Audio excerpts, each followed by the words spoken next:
كانوا كساد أصنام مشركين وبلا شرك تصدى ودنا وقت الهداية يا رسول الله وحمى الكفر تزاد الله يا نبي سلام عليك يا رسول سلام عليك الله يا حبيب سلام عليك يا رسول الله صلوات الله عليك مرحبا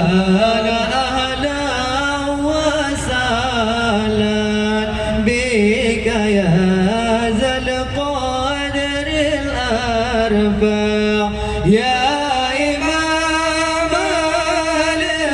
الرسالة يا رسول الله ما به الأبد تدفع الله يا نبي سلام عليك يا رسول سلام عليك الله يا حبيب سلام عليك يا رسول الله صلوات الله عليك مرحبا أهلا وسهلا بك يا ذا القدر الأرفع يا إمام الرسالة يا رسول الله ما به الأبد تدفع الله يا نبي سلام عليك يا رسول سلام عليك يا حبيب سلام عليك يا رسول الله صلوات الله عليك ناكسنا صنم مشركين وبنا الشركين تصدع ودنا وقت الهداية يا رسول الله وإمام الكفر تزاد الله يا نبي سلام عليك يا رسول سلام عليك يا حبيب سلام عليك يا رسول الله صلوات الله عليك فرد الله المشفى صاحب القدر المرفع فملا نور النواحي يا رسول الله أما كل الكون أجمع الله يا نبي سلام عليك يا رسول سلام عليك يا حبيب سلام عليك يا رسول الله صلوات الله عليك مرحبا يا مرحبا يا نور عيني مرحبا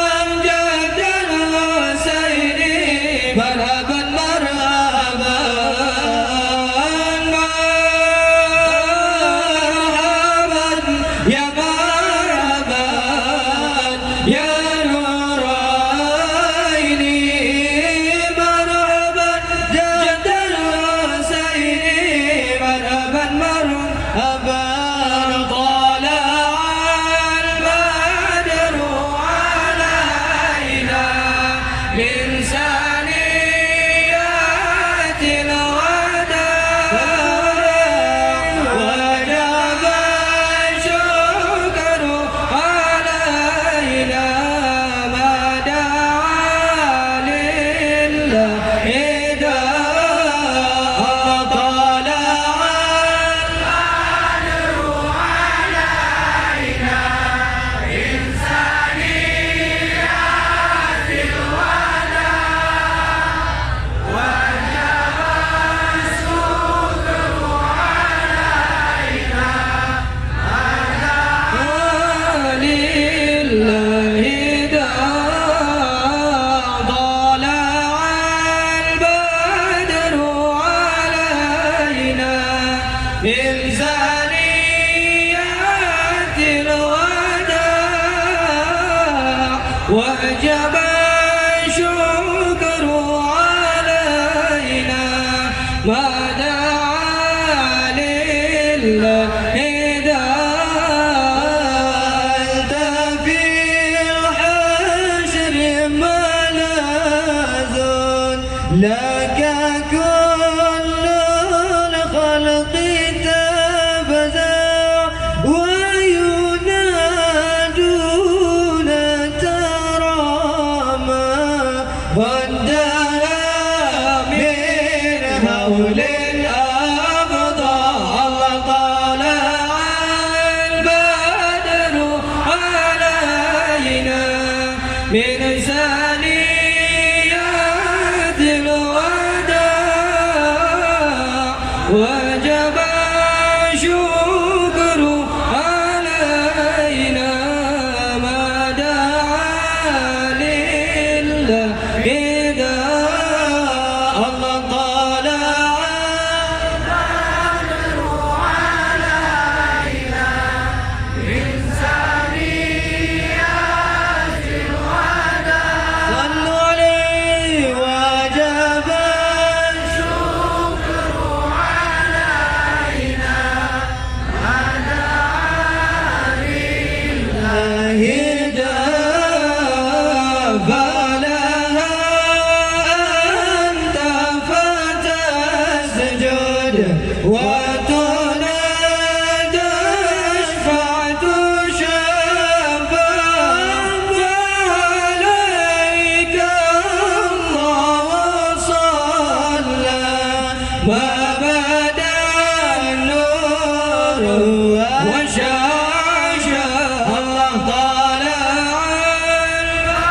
البدر علينا من ثنيات الوداع وجب الشكر علينا ما دعا لله داع الله Selamat datang Bapak Wali Kota Langsung di acara tablik akbar dalam rangka menyambut Maulid Nabi Muhammad Sallallahu Alaihi Wasallam 1440 Hijriah. وجب الشكر علينا ما دعا لله داع فلها أنت فتسجد وتنادى شفعة شفاعة فعليك الله صلى ما بدا النور وشاشا الله طلع البدر علينا من ثنيات الوداع وجب الشكر علينا ما دعا لله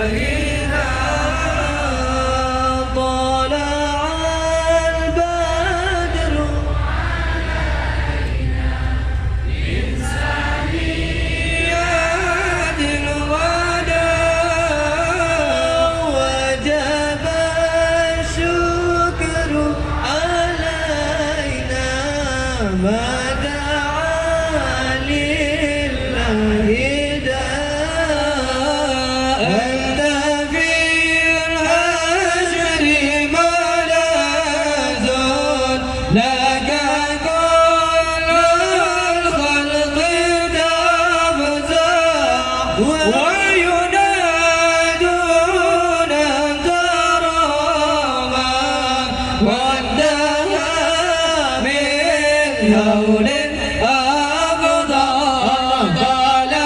Selamat datang kepada Yang Mulia Al-Fadil Al-Mukarram As-Sayyid Habib Bahar bin Smith beserta rombongan di kota Langsa.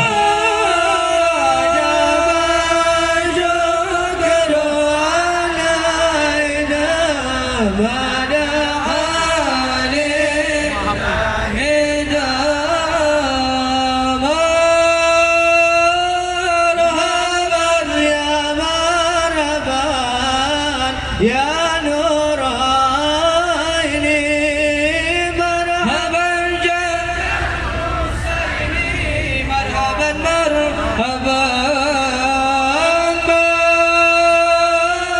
مرحبا يا مرحبا يا نور عيني مرحبا جد الحسيني مرحبا مرحبا وبك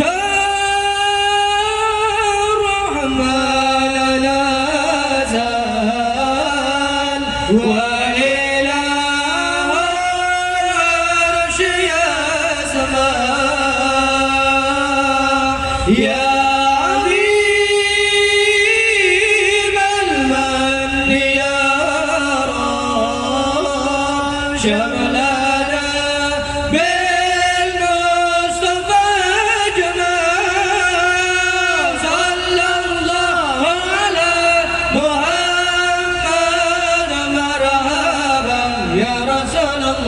صلى الله عليه وسلم مرحبا صلى الله على محمد مرحبا يا حبيب الله صلى الله عليه وسلم مرحبا وبه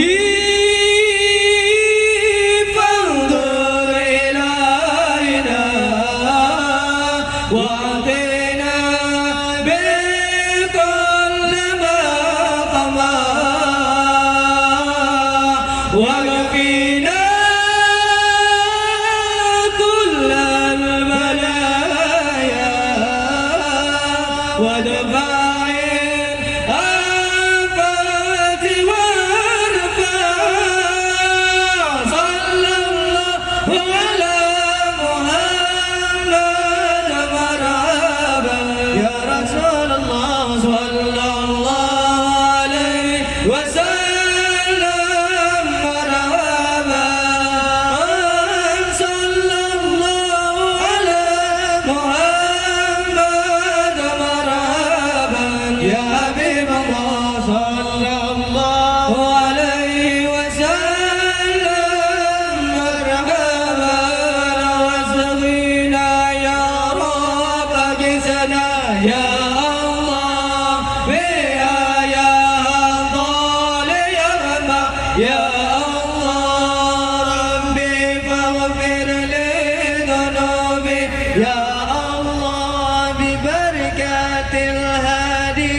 مشفع يا الله وخديم الأمر بحسنا يا الله ويسير العقبى ومرجع يا الله ربي فاغفر لي ذنوبي يا الله ببركة الهادي المشفع يا الله صلى الله على محمد صلى الله عليه وسلم صلى الله على محمد صلى الله عليه وسلم وصلاة الله تغشى من له الحسن تجمع صلى الله على محمد صلى الله عليه وسلم أمد ترى وآله وصاب من سنشا صلى الله على محمد صلى الله عليه وسلم صلى الله على محمد صلى الله عليه وسلم صل وسلم وبارك عليه وعلى آله. Hadirin kami persilahkan duduk kembali. صلوا على النبي محمد.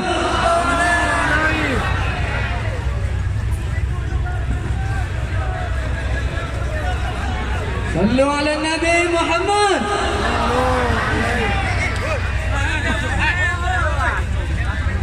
Assalamualaikum warahmatullahi wabarakatuh.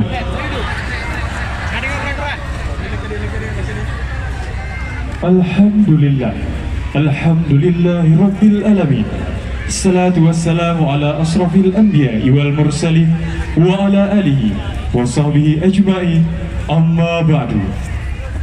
Yang mulia Mubalik Al-Mukarram As-Sayyid Habib Bahar bin Smith beserta rombongan, Al-Fadil Al-Mukarram, seluruh pimpinan daya yang telah berhadir pada malam hari yang berbahagia, alim ulama, cerdik pandai, dan tokoh masyarakat.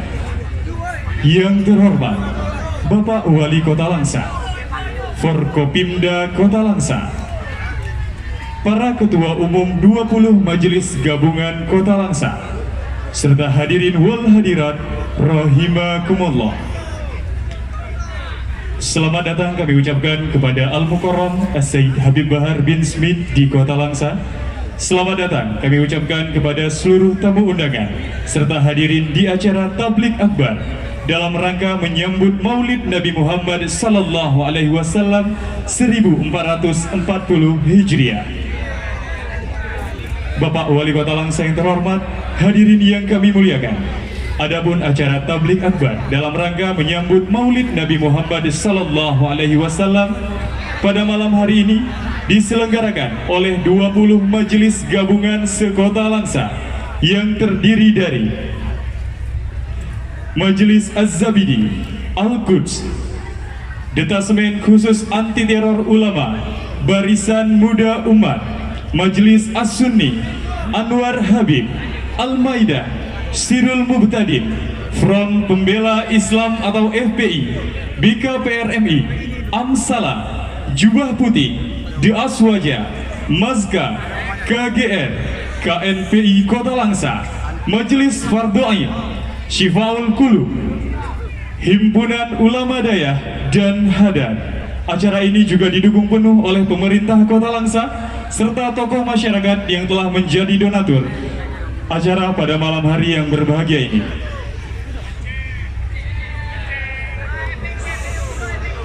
Dengan mengucap basmalah, Bismillahirrahmanirrahim, Tablik Akbar Amar Ma'ruf Nahi Munkar dalam rangka menyambut Maulid Nabi Muhammad sallallahu alaihi wasallam 1440 Hijriah dimulai.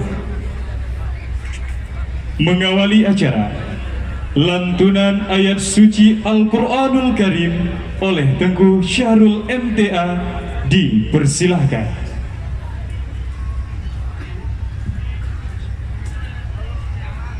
Assalamualaikum warahmatullahi wabarakatuh.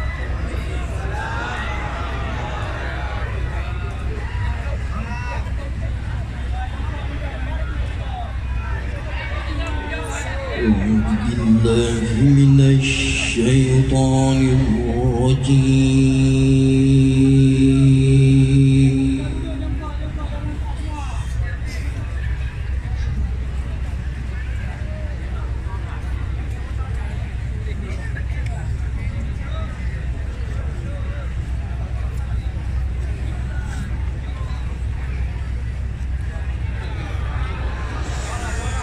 بسم الله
وذاكر رسول الله وخاتم النبيين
وكان الله بكل شيء عليما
بسم الله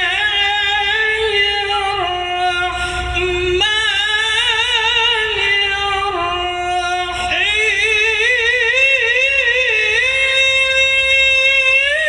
الرحيم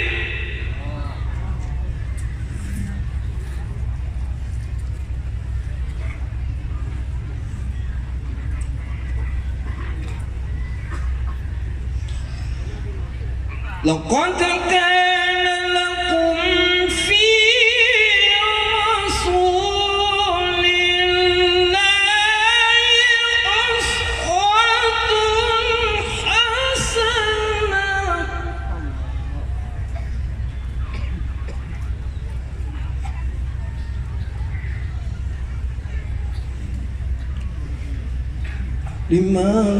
لمن كان يرجو الله واليوم الآخر وذكر الله كثيرا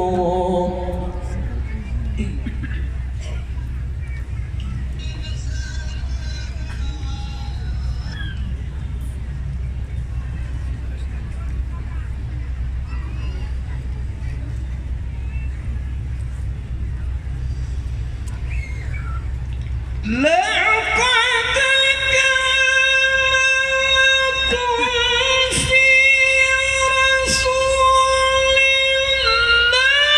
الله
Maha benar Allah yang Maha Agung.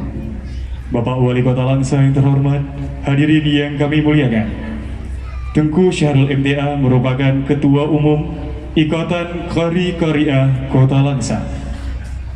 Selanjutnya kami informasikan kepada seluruh jamaah, guna ketertiban dan kelancaran acara, kami mohon kepada jamaah yang merokok untuk kiranya dapat mematikan rokoknya. Terima kasih.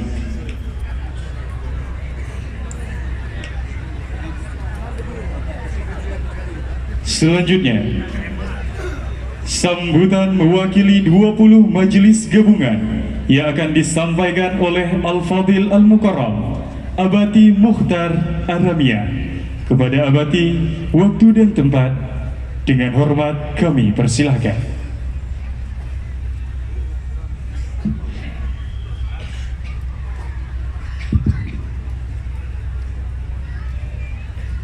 Assalamualaikum warahmatullahi wabarakatuh.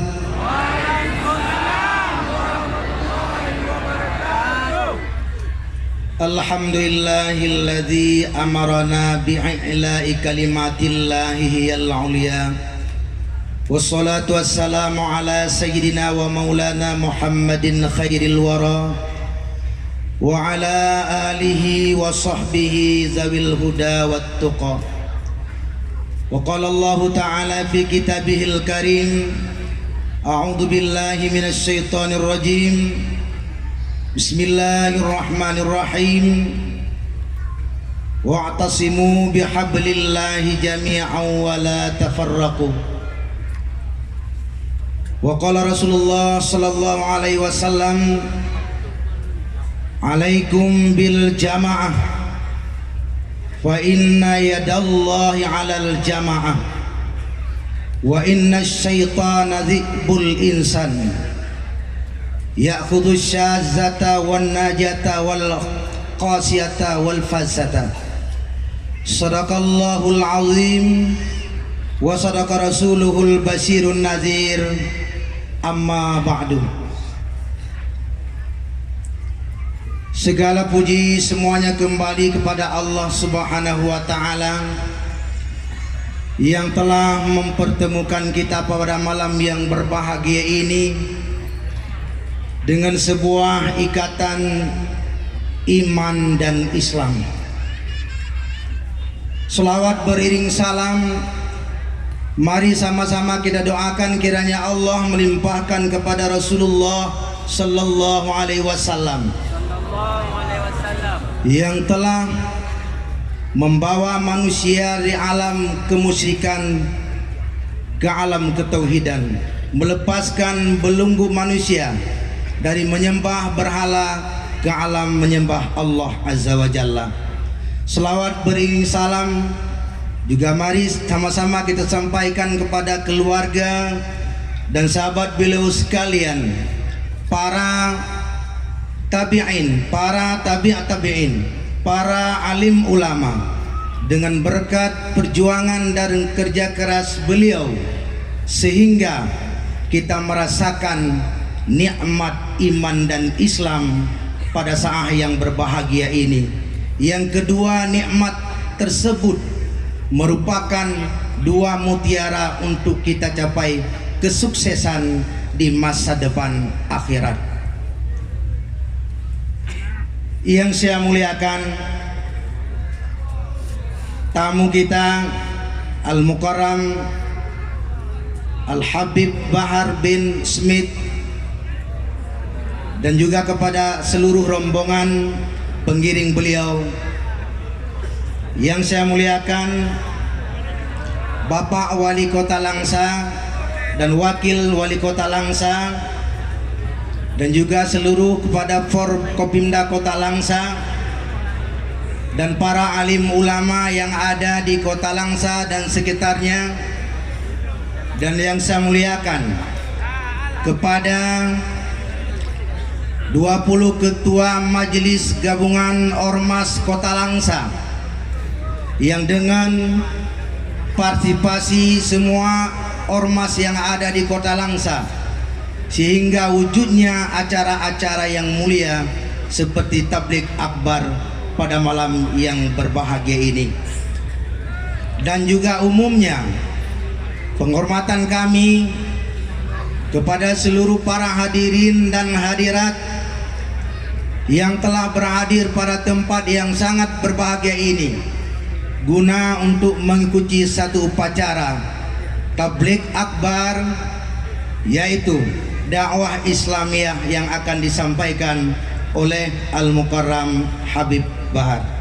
Maka saya atas nama mewakili Ketua Majelis Gabungan Ormas Kota Langsa mengucapkan marhaban bikum ahla wa sahla kepada Habib yang telah tiba ke Kota Langsa dan kepada seluruh rombongan, dan juga mengucapkan selamat datang kepada para hadirin baik sekitar Kota Langsa maupun Aceh Tamiang dan Aceh Utara yang telah ikut menyemarakkan tabligh akbar pada malam yang berbahagia ini. Dan kami juga atas nama panitia mohon maaf di mana ada kekurangan dalam menjalankan upacara pada malam yang berbahagia ini. Kami atas nama panitia memohon kiranya untuk memaafkan, dan juga kami mengucapkan terima kasih kepada Habib yang telah membawa rahmat, membawa sedikit nasihat kepada kami yang ada di Kota Langsa. Mudah-mudahan dengan harapan kami yang ada di Kota Langsa, dengan kedatangan Habib mungkin akan membawa semangat kepada kami hadirin semua untuk berjihad menjalankan syariat Islam secara kafah. Mudah-mudahan Kota Langsa kiranya menjadi kota jihad, kota madani, menjadi mimbar untuk kabupaten-kabupaten yang lain dalam rangka berjihad untuk membela kebenaran, menegakkan kebenaran, meleburkan kebatilan di mana saja. Maka oleh karenanya harapan kami kepada yang mulia, mohon bimbingan kepada kami berupa bekal dalam melakukan amar ma'ruf nahi mungkar. Bagaimana semangat beliau yang berapi-api, mungkin kami yang ada di Langsa kurang semangat. Dengan suntikan Habib nanti besok pagi semua jadi pahlawan yang membela kebenaran. Inangro Aceh Darussalam.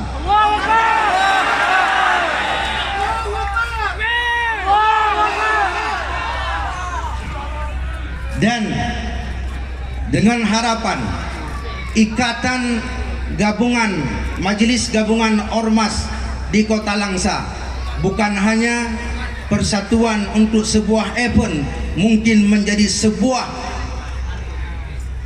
perkumpulan dan jamaah yang permanen, yang menjadi patriot dalam pembela agama di setiap masa. Hanya inilah yang dapat saya sampaikan. Dan juga terakhir, terima kasih kepada Bapak Wali Kota dan kepada seluruh pihak yang telah menjadi donatur dalam membantu finansial demi kelancaran acara tabligh akbar pada malam yang berbahagia ini. Mohon maaf atas segala kekurangan. Wabillahi taufiq wal hidayah. Assalamualaikum warahmatullahi wabarakatuh.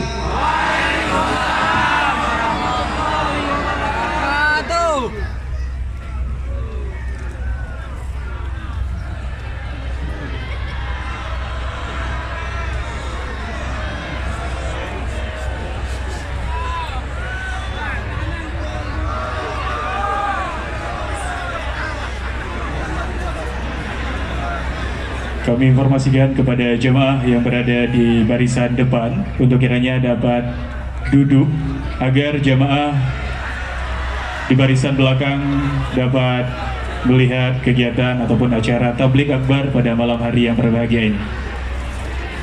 Dimohon ketertiban dan ketenangan dari seluruh jemaah agar acara dapat berjalan dengan lancar.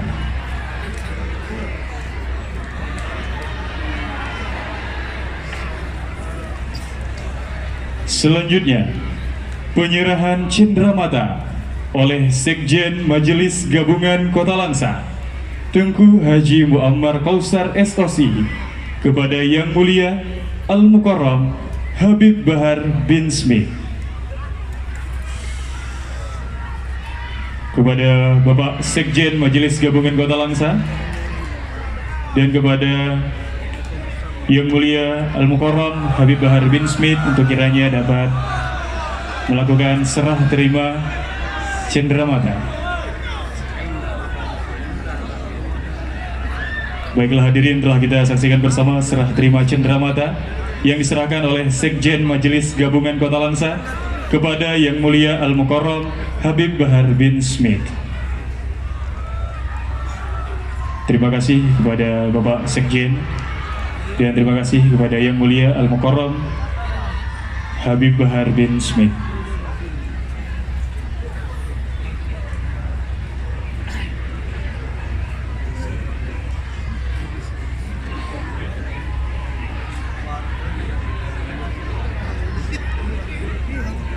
Selanjutnya, sambutan Wali Kota Langsa kepada yang terhormat Tengku Usman Abdullah SE. Waktu dan tempat kami persilahkan dengan segala hormat.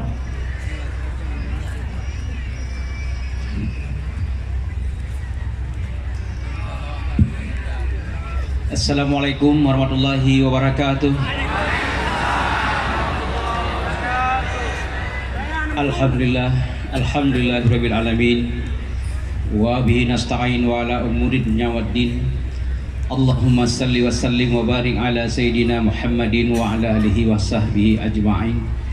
Asyhadu an la ilaha illallah wa asyhadu anna Muhammadar Rasulullah. Marilah intinya kita panjatkan puji dan syukur kehadirat Allah Subhanahu wa taala.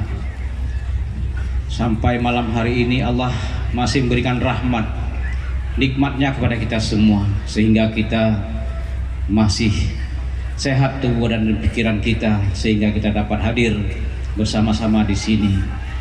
Jika Allah pada malam hari ini mengambil atau mencabut salah satu rahmat dan nikmat yang setiap harinya diberikan Allah pada kita, yaitu nikmat sehat tubuh badan pikiran kita, pasti kita malam hari ini tidak bisa hadir di sini, mungkin berhalangan sakit atau banyak hal yang lainnya.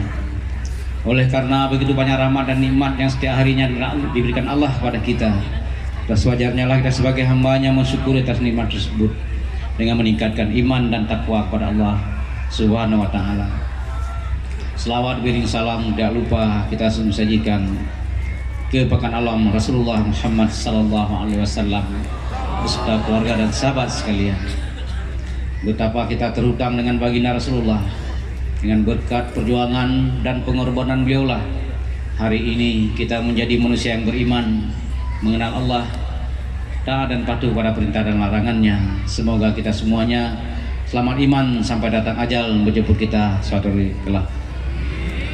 Yang kami muliakan, guru-guru kami, abu-abu kami yang telah memberi pendidikan kepada kita semua, dan juga yang kami muliakan Al-Ustadz Asy-Syaikh Al-Habib Bahar Smith.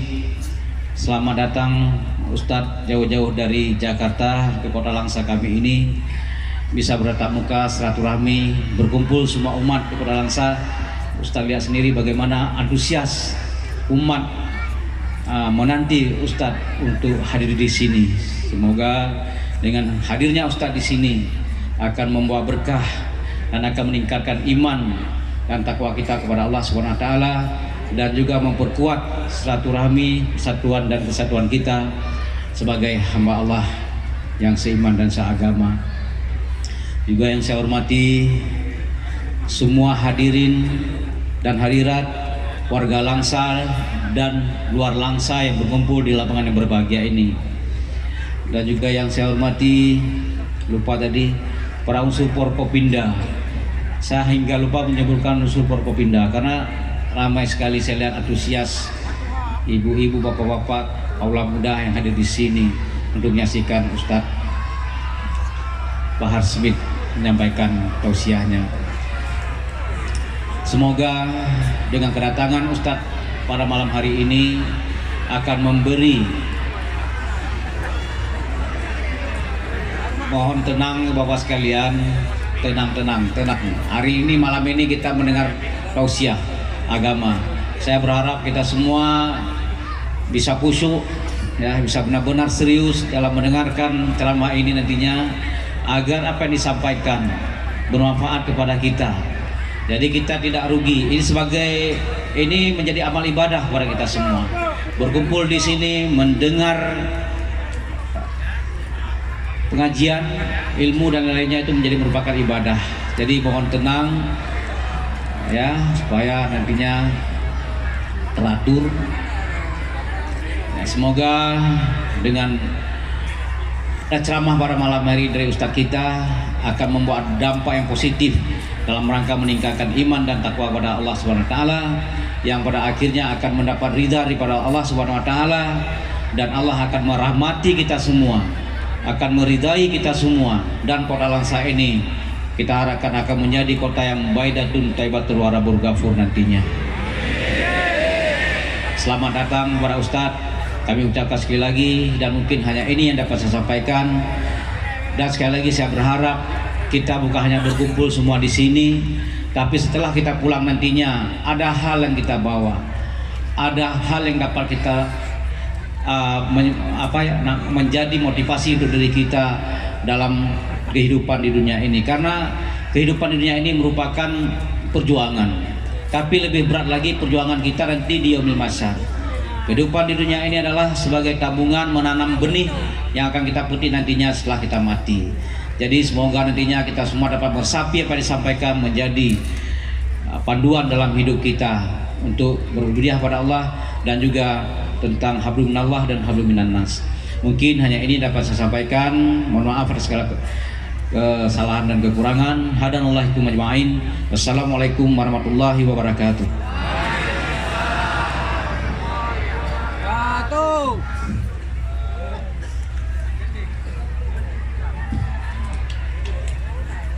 Bapak Wali Kota Langsa yang terhormat, hadirin yang kami muliakan,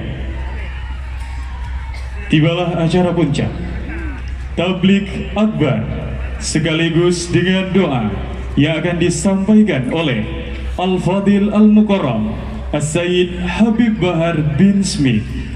Kepada yang terhormat, yang mulia As-Sayyid Habib Bahar bin Smith, waktu dan tempat kami persilahkan dengan segala hormat.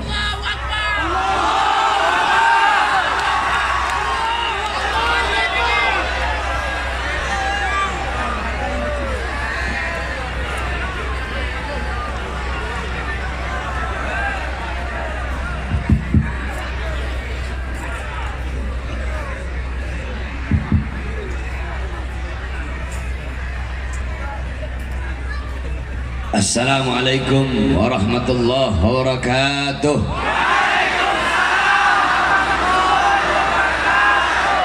Bismillah wassalatu wassalam ala Rasulillah Muhammad ibni Abdullah wa ala alihi wa sahbihi wa man wala. Wa ba'd, yang saya cintai, yang saya muliakan para alim ulama, para habaib, para kiai, para asatid, para tuan-tuan guru, para tokoh masyarakat, para aparat pemerintah, wabil khusus segenap para pimpinan 20 Majelis Taklim Gabungan Kota Langsa, yang saya cintai, yang saya muliakan segenap panitia peringatan Maulid Nabi besar Muhammad, yang saya cintai, yang saya muliakan Bapak Wali Kota Kota Langsa beserta seluruh para hadirin hadirat, bapak-bapak, ibu-ibu, khususnya para pemuda-pemudi sekalian, umat baginda Nabi besar Muhammad yang selalu dimuliakan oleh Allah Subhanahu wa taala. Saudara-saudara sekalian yang dimuliakan oleh Allah, alhamdulillah, segala puji dan syukur kehadirat Allah Subhanahu wa taala. Dialah Allah Subhanahu wa taala yang maha besar, yang besar selain Allah kecil. Dialah Allah Subhanahu wa taala yang maha kaya, yang kaya selain Allah miskin. Dialah Allah yang maha kuat, yang maha perkasa, yang kuat, yang perkasa selain Allah lemah. Dialah Allah yang maha melihat, yang melihat selain Allah buta terhadap warna-warna yang tersembunyi, buta terhadap warna-warna yang jauh. Dialah Allah yang maha mendengar, yang mendengar selain Allah tuli terhadap suara-suara yang jauh dan suara-suara yang dekat akan menulikannya. Dialah Allah Subhanahu wa taala yang dimana walaupun seluruh makhluk berbuat baik tidak akan menambahkan sedikit pun keagungan di sisinya, dan walaupun seluruh makhluk berbuat dosa tidak akan mengurangi sedikit pun keagungan di sisinya. Dialah Allah yang maha berilmu, yang berilmu selain Allah adalah pencari ilmu. Dialah Allah yang maha tahu, yang tahu selain Allah adalah pencari pengetahuan. Dialah Allah yang maha hidup, yang hidup selain Allah pasti akan tiada, pasti akan mati. Yang wujud selain Allah pasti akan hancur, pasti akan binasa. Dialah Allah yang maha berkuasa, yang berkuasa selain Allah kadang berkuasa dan kadang tidak berkuasa. Dialah Allah yang dimana pada malam hari yang mulia ini Allah Subhanahu wa ta'ala memilih kita dari sebagian banyak hamba-hambanya. Allah pilih kita sebagai hamba-hamba yang menyambut dengan gembira hari lahirnya kekasihnya, yaitu baginda Nabi besar Muhammad sallallahu alaihi wasallam. Saudara-saudara sekalian yang dimuliakan oleh Allah, kita duduk di ini majlis dalam rangka menyambut Maulid Nabi besar Muhammad sallallahu alaihi wasallam. Saya kagum dengan orang-orang yang ada di Langsa. Daerah-daerah lain belum bikin acara Maulid karena ini masih bulan Safar. Daerah-daerah lain bikin Maulid biasanya masuk bulan Rabiul Awal. Biasanya kalau masih Muharram sama Safar, daerah-daerah lain itu bikin acaranya acara Muharram. Tapi ini orang Langsa, orang Aceh luar biasa. Belum masuk bulan Maulid tapi sudah bergembira terlebih dahulu dengan lahirnya baginda Nabi besar Muhammad sallallahu alaihi wasallam. Maka saya berikan penghormatan yang sangat besar kepada seluruh masyarakat Langsa, khususnya para panitia yang telah dengan begitu luar biasanya, dengan begitu semangatnya memperingati acara Maulid baginda Nabi besar Muhammad sallallahu alaihi wasallam. Saudara-saudara sekalian yang dimuliakan oleh Allah Subhanahu wa taala, di dalam kitab Khawashi Syarwani ala Tuhfatil Muhtaj, itu kitab Khawashi Syarwani adalah kitab daripada Al-Imam Asy-Syarwani. Itu adalah hasyiah daripada kitab Tuhfatul Muhtaj Al-Imam Ibnu Hajar Al-Haytami. Kitab Tuhfatul Muhtaj Al-Imam Ibnu Hajar Al-Haytami adalah syarah daripada kitab Matan Minhajut Talibin Al-Imam An-Nawawi. Dari kitab Minhaj itu kitab Imam Nawawi disyarahkan sama Imam Ibnu Hajar Al-Haytami, diberi nama kitab Tuhfatul Muhtaj. Kemudian disyarahkan dengan lebih jelas, namanya Khasyiyah. Oleh siapa? Oleh Al-Imam Asy-Syarwani. Di situ di dalam Khawasis Syarwani dijelaskan bahwasanya inna afdalal layali huwa lailatu maulidis syarif thumma lailatul qadar thumma lailatul jum'ah. Dikatakan oleh beliau bahwasanya paling utamanya malam yang paling utama, malam yang paling agung, malam yang paling mulia dari seluruh malam-malam yang ada. Malam yang paling mulia adalah malam kelahiran baginda Nabi besar Muhammad. Setelah malam kelahiran Nabi baru malam Lailatul Qadar.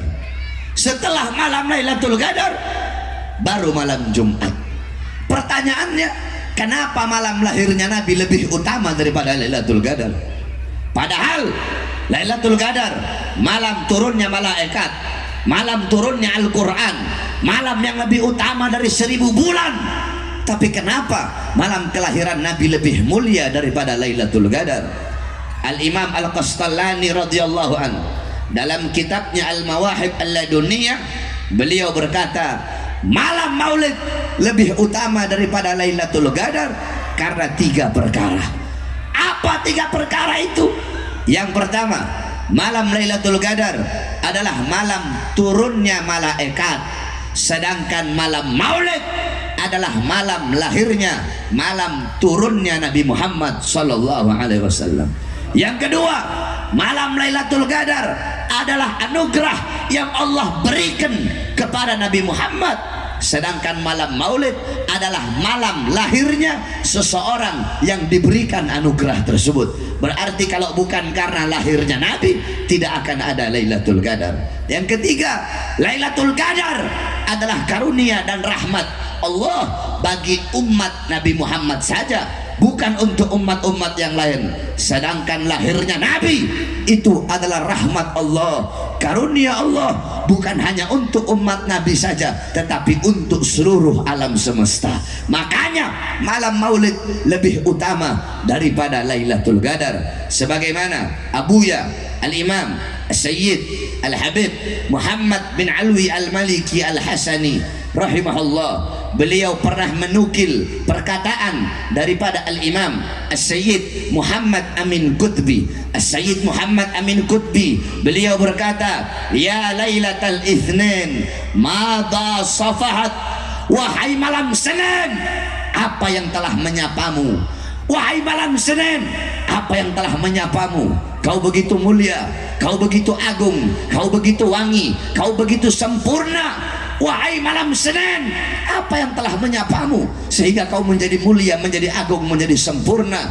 Wahai malam Senin, engkau menjadi mulia, engkau menjadi sempurna, sehingga berawal dari mula hari-hari yang mulia dalam Islam. Kenapa? Karena pada mula lahir makhluk yang mulia, yaitu baginda Nabi besar Muhammad sallallahu alaihi wasallam. Saudara-saudara, kalau bukan karena maulidnya Nabi, maka tidak akan ada hari-hari yang mulia dalam Islam. Sehingga bagi kami, hari lahirnya Nabi adalah hari yang paling mulia di muka buminya Allah. Kenapa? Karena hari lahirnya Nabi itulah yang membuka hari-hari yang mulia dalam Islam.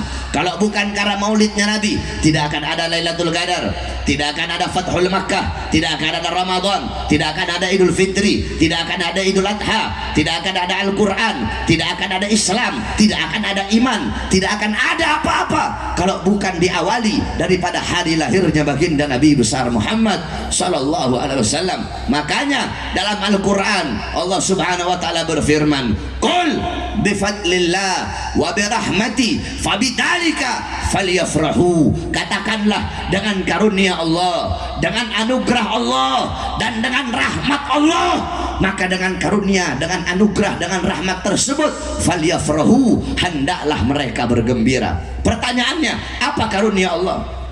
Apa anugerah Allah? Apa rahmat Allah? Saudara-saudara, dalam kitab tafsir Ma'alimut Tanzil Al-Imam Baghawi, dalam kitab tafsir Jami'ul Bayan Al-Imam Ibnu Jarir At-Tabari, dalam kitab tafsir Jami' Al-Ahkam Al-Imam Qurtubi, kemudian dalam kitab tafsir Anwarut Tanzil Al-Imam Baydawi, kemudian dalam kitab tafsir Madarikut Tanzil Al-Imam An-Nasafi, kemudian dalam tafsir Jalalain Al-Imam Jalaluddin Al-Mahalli dan Al-Imam Jalaluddin As-Suyuti, dijelaskan karunia Allah dalam ayat tersebut adalah ilmu. Menurut sebagian ulama yang lain, karunia Allah dalam ayat tersebut adalah Al-Quran. Terus siapa rahmat Allah dalam ayat tersebut? Rahmat Allah dalam ayat tersebut adalah baginda Nabi besar Muhammad sallallahu alaihi wasallam, sebagaimana dalam ayat yang lain Allah berkata, wa ma arsalnaka illa rahmatan lil alamin. Tidak aku utus engkau wahai Muhammad kecuali engkau adalah rahmat bagi seluruh alam semesta. Maka dengan adanya Al-Quran, dengan adanya ilmu sebagai karunia Allah, dan dengan adanya Nabi Muhammad, dengan lahirnya Nabi Muhammad sebagai rahmat Allah, maka hendaklah kita bergembira. Saudara-saudara, Al-Imam Ibn Abbas, beliau pernah bermimpi berjumpa dengan Abu Lahab. Di dalam mimpinya Abu Lahab disiksa di dalam neraka.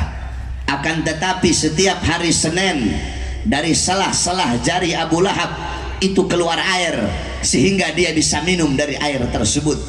Maka Ibn Abbas bertanya, wahai Abu Lahab, kenapa Allah ringankan azab dan siksamu setiap hari Senin dari selah-selah jarimu keluar air? Apa kata Abu Lahab? Ya, Allah ringankan azab dan siksaku setiap hari Senin. Kenapa? Karena aku pernah bergembira dengan lahirnya Muhammad. Ketika itu aku punya budak namanya Suwaibah. Suwaibah datang membawa kabar kelahiran Muhammad. Ketika mendengar ponakanku lahir, aku sangat senang, aku sangat gembira. Saking senangnya aku, saking gembiranya aku merdekakan Suwaibah. Karena aku memerdekakan Suwaibah, karena dia membawa kabar kelahiran Muhammad, karena kegembiraan, kesenanganku sesaat atas lahirnya Muhammad, karena inilah Allah ringankan azab dan siksaku setiap hari Senin. Saudara-saudara, itu Abu Lahab yang mati dalam keadaan kafir, tetapi Allah ringankan azab dan siksa setiap hari Senin karena bergembira dengan lahirnya Rasulullah. Maka bagaimana dengan kita umat Nabi, kalau kita bergembira seumur hidupnya kita dengan lahirnya baginda Nabi besar Muhammad sallallahu alaihi wasallam? Saudara-saudara, di hari lahirnya Nabi, seluruh alam semesta bergembira di lahirnya pada hari lahirnya Nabi Muhammad. Para malaikat bergembira di hari lahirnya Nabi. Para bidadari berdandan, bidadari yang sudah cantik, mereka lebih mempercantik dirinya menyambut kelahiran Rasulullah. Para wildan, mereka menggelarkan permadani, menggelarkan intan permata untuk menyambut kelahiran Nabi Muhammad. Binatang-binatang, tumbuh-tumbuhan, seluruhnya bergembira dengan lahirnya Nabi, illa iblis, kecuali iblis. Iblis di hari lahirnya Nabi, dia berteriak sekencang-kencangnya. Tidak pernah iblis berteriak begitu kencang selain di hari lahirnya Nabi Muhammad. Kenapa iblis berteriak? Kenapa iblis menangis? Karena dia tahu musuh terbesarnya telah lahir, yaitu baginda Nabi besar Muhammad sallallahu alaihi wasallam.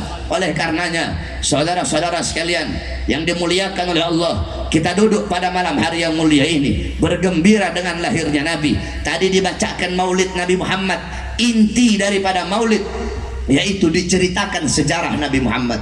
Inti daripada Maulid yaitu mengagungkan dan memuliakan hari kelahiran Nabi Muhammad. Ketahuilah saudara-saudara, sebelum kalian duduk di sini untuk bergembira dengan lahirnya Nabi, untuk mengagungkan, untuk memuliakan kelahiran Nabi, telah ada satu zat yang lebih dahulu memuliakan dan mengagungkan kelahiran Nabi Muhammad. Siapa itu? Allah Subhanahu wa ta'ala. Cuma caranya Allah dan cara kita berbeda. Kalau cara kita memuliakan lahirnya Nabi dengan bikin acara maulid, dengan duduk di sini, dengar rawi, dengar maulid, dengar ceramah, dengar nasihat, itu cara kita bergembira dengan lahirnya Nabi. Allah punya cara sendiri untuk memuliakan dan mengagungkan kelahiran Nabi Muhammad. Bagaimana cara Allah memuliakan dan mengagungkan hari lahirnya Nabi?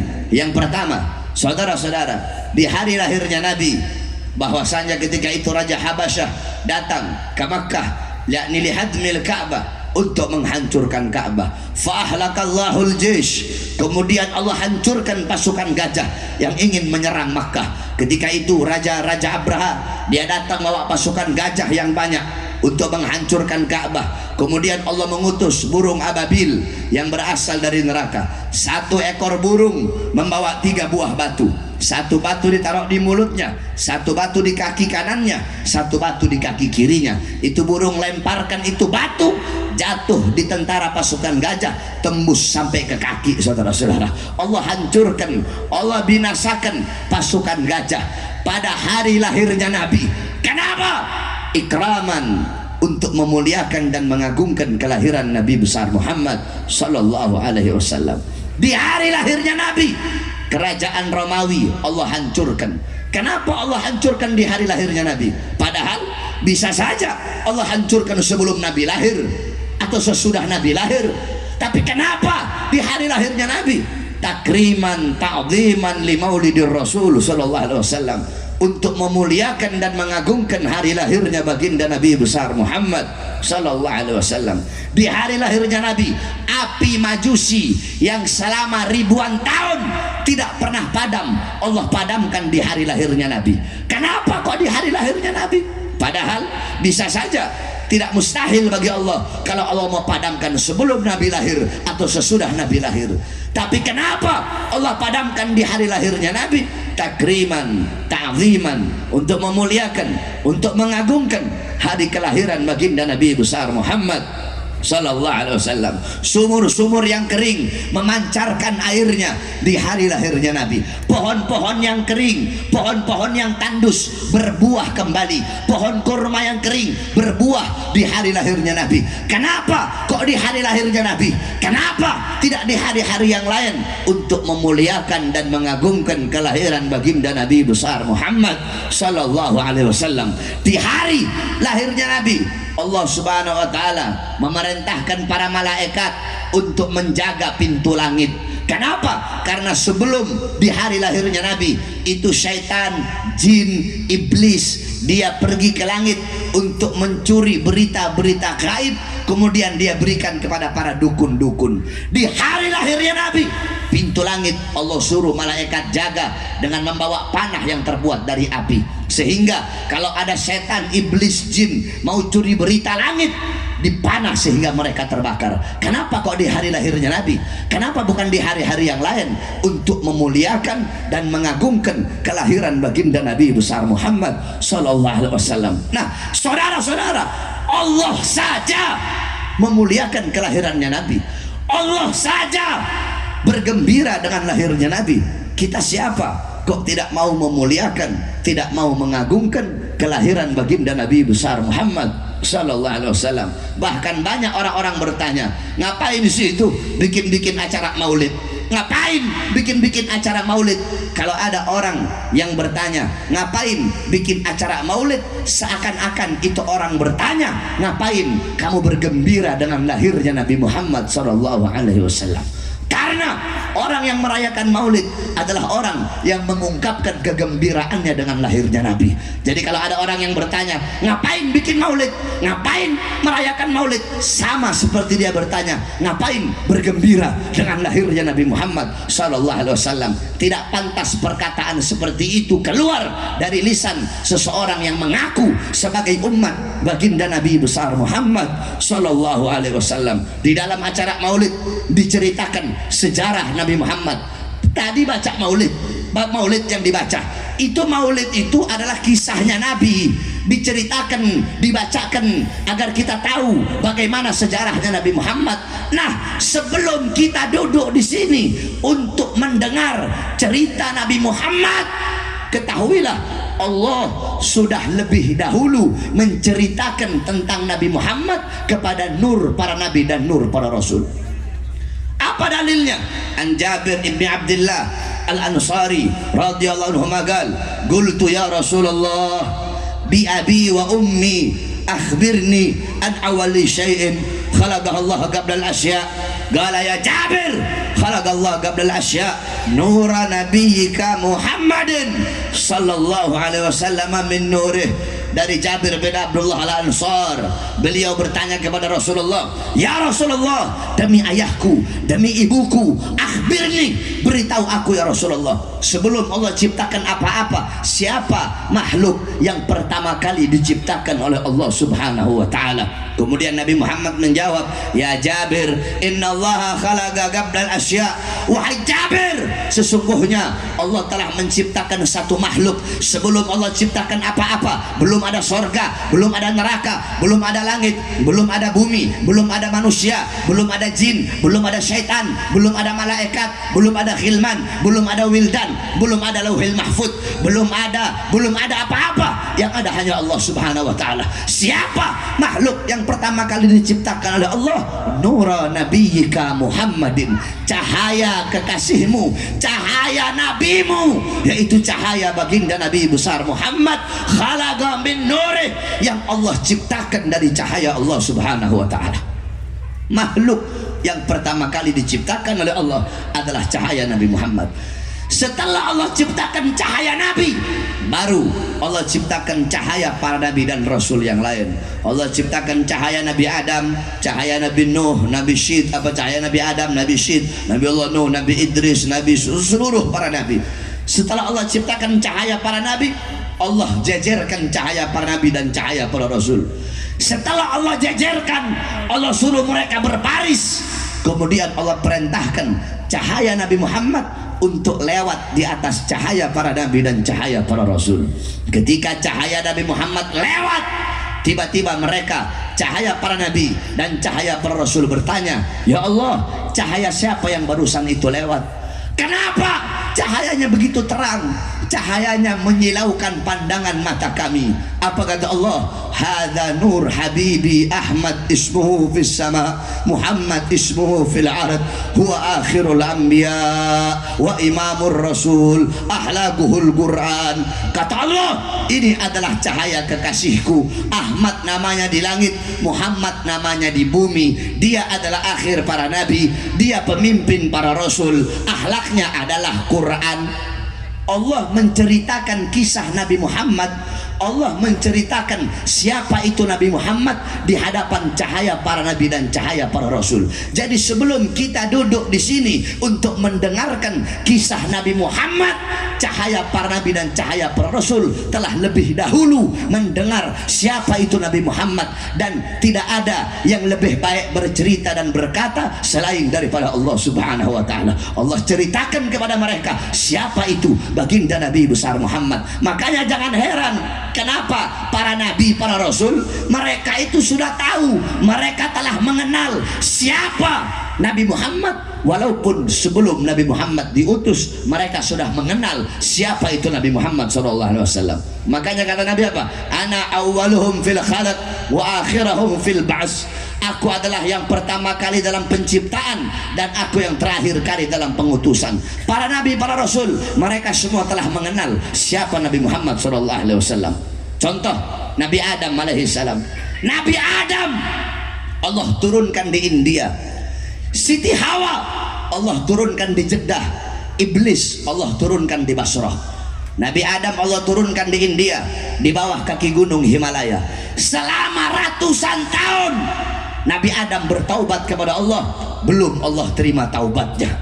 Ketika Nabi Adam berada di kota Mekah, baru Allah terima taubatnya. Kenapa Allah terima taubat beliau? Karena beliau membawa nama baginda Nabi besar Muhammad sallallahu alaihi wasallam. Apa kata Nabi Adam? Ya Rabb, bihaqqi Muhammad. Ya Allah, demi hak Muhammad, demi kebenaran Muhammad, demi keagungan Muhammad, demi kemuliaan Muhammad, ampuni dosaku ya Allah. Qala Allah ya Adam, kaifa arafta Muhammad? Wahai Adam, dari mana engkau mengenal Muhammad? Dari mana engkau mengetahui Muhammad? Qala Adam, ya Rabb, innaka lamma khalaqtani rafa'tu ra'si wa ra'aitu ala gawaimil arsh maktub la ilaha illallah Muhammadur Rasulullah. Ya Allah, ketika engkau ciptakan aku, ketika kau ciptakan aku mengangkat kepalaku ke langit. Apa aku mengangkat kepalaku? Aku melihat di tiang-tiang arsh, di dinding-dinding arsh, di tiang-tiang sorga tertulis kalimat la ilaha illallah Muhammad Rasulullah. Dari sinilah aku tahu tidak mungkin engkau meletakkan nama makhluk di samping namamu, kecuali pasti makhluk itu makhluk yang sangat berarti di sisimu, kecuali makhluk itu makhluk yang paling engkau cintai. Makanya aku bawa nama Muhammad dalam pertaubatanku kepadamu dengan harapan agar engkau menerima taubatku. Apa kata Allah? Shadaqta ya Adam. Betul, benar apa yang kamu katakan itu wahai Adam. Kalau kamu bermohon kepadaku dengan membawa nama Muhammad, ketahuilah telah aku ampuni dosamu dan aku terima taubatmu wahai Adam. Nabi Adam mengenal Nabi Muhammad SAW. Nabi Musa beliau naik ke atas Tur Sina, naik ke atas bukit Sina, bermohon kepada Allah, ya Allah, aku ingin melihat cahayamu. Ya Allah, aku ingin melihat zatmu. Apa kata Allah? Wahai Musa, kau tidak akan sanggup, kau tidak akan kuat wahai Musa. Ketahuilah antara diriku dengan hamba-hambaku ditutupi dengan 70.000 hijab, 70.000 penghalang yang menutupi antara diriku dengan hamba-hambaku. Al-Imam Ghazali menjelaskan, setiap penghalang Allah ciptakan dari cahaya, dari air, dan dari kegelapan. Di dalam penghalang Allah ada suara air. Andaikan kita, Allah izinkan telinga kita untuk mendengar suara gemuruh air yang ada dalam penghalang Allah, saking ketakutan pasti hati kita akan copot dari badan, saudara-saudara. Andaikan Allah buka satu penghalang, Allah perlihatkan kepada gunung, gunung akan hancur jadi abu. Nah, apa kata Allah? 70.000 penghalang ini tidak akan aku buka untuk siapapun kecuali untuk Muhammad dan untuk umat Muhammad. Apa kata Nabi Musa? Ya Allah, aku tidak bisa menjadi Muhammad, maka jadikanlah aku bagian daripada umat Muhammad. Nabi Musa mengenal siapa Rasulullah Sallallahu Alaihi Wasallam. Para nabi, para rasul terdahulu mengenal Nabi Muhammad. Kita umatnya tidak mengenal siapa itu baginda Nabi besar Muhammad Sallallahu Alaihi Wasallam. Tidakkah kau kenal Rasulullah yang dimana dalam Al-Quran Allah Subhanahu Wa Taala berfirman, laqad ja'akum rasulun min anfusikum azizun alaihi ma'anittum harisun alaikum bil mu'minina raufur rahim. Sesungguhnya telah datang kepada kalian seorang nabi utusan Allah dari kalangan kalian, yaitu dari kalangan manusia. Dia bersedih atas penderitaan kalian. Apa yang kalian rasakan dia rasakan. Berat bagi dia atas penderitaan kalian, kesusahan kalian. Dia menjaga kalian, menjaga akidah kalian, tauhid kalian. Dia Rasulullah menjaga keimanan kalian. Kepada orang-orang yang beriman dia sangat berkasih sayang. Tidakkah engkau mengenal siapa Rasulullah SAW? Beliau adalah seorang manusia yang dimana pernah 3 hari 3 malam kelaparan, 3 hari 3 malam tidak makan, 3 hari 3 malam mengganjal perutnya dengan sebongkah batu. Beliau kelaparan bukan untuk keluarganya, bukan untuk anak cucunya, bukan untuk sahabatnya, tetapi beliau kelaparan demi kalian sebagai umatnya. Tidakkah kalian mengenal beliau Rasulullah? Pipinya pernah tertusuk tulang tembus sampai ke sebelah. Demi siapa? Demi kalian sebagai umatnya. Beliau seorang manusia yang dimana Sayyidatuna Aisyah radhiyallahu anha beliau berkata, ya man lam yalbisal harir wa lam yanam 'alal firashil wathir, ya man kharaja minad dunya walam yashba' batnahu walau bi khubsis sa'ir, ya man lam yanam tulal layali min khafin naris sa'ir. Apa kata Sayyidah Aisyah? Wahai seorang manusia yang tidak pernah berpakaian sutra, wahai seorang manusia yang tidak pernah tidur di atas kasur, wahai seorang manusia yang tidur di yang tidak pernah tidur di atas kasur, yakni tidurnya selalu di atas tikar. Wahai seorang manusia yang wafat, yang meninggal dunia dalam keadaan perutnya kosong, belum masuk sesuatu apapun, walaupun sekadar roti yang kering. Nabi Muhammad kesusahan, Nabi Muhammad kelaparan, Nabi Muhammad menderita, Nabi Muhammad berdakwah. Lupakah kalian ketika beliau pergi ke kota Taif, dilempari, beliau dihujani dengan lemparan batu.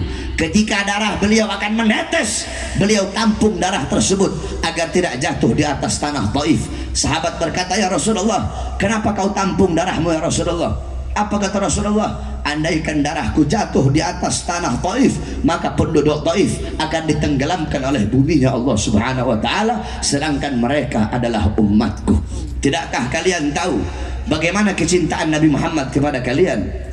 Kecintaan Nabi kepada kalian lebih besar daripada kecintaan bapak ibu kalian kepada kalian, lebih besar daripada kecintaan istri-istri kalian kepada kalian, suami kalian kepada kalian, anak-anak kalian kepada kalian.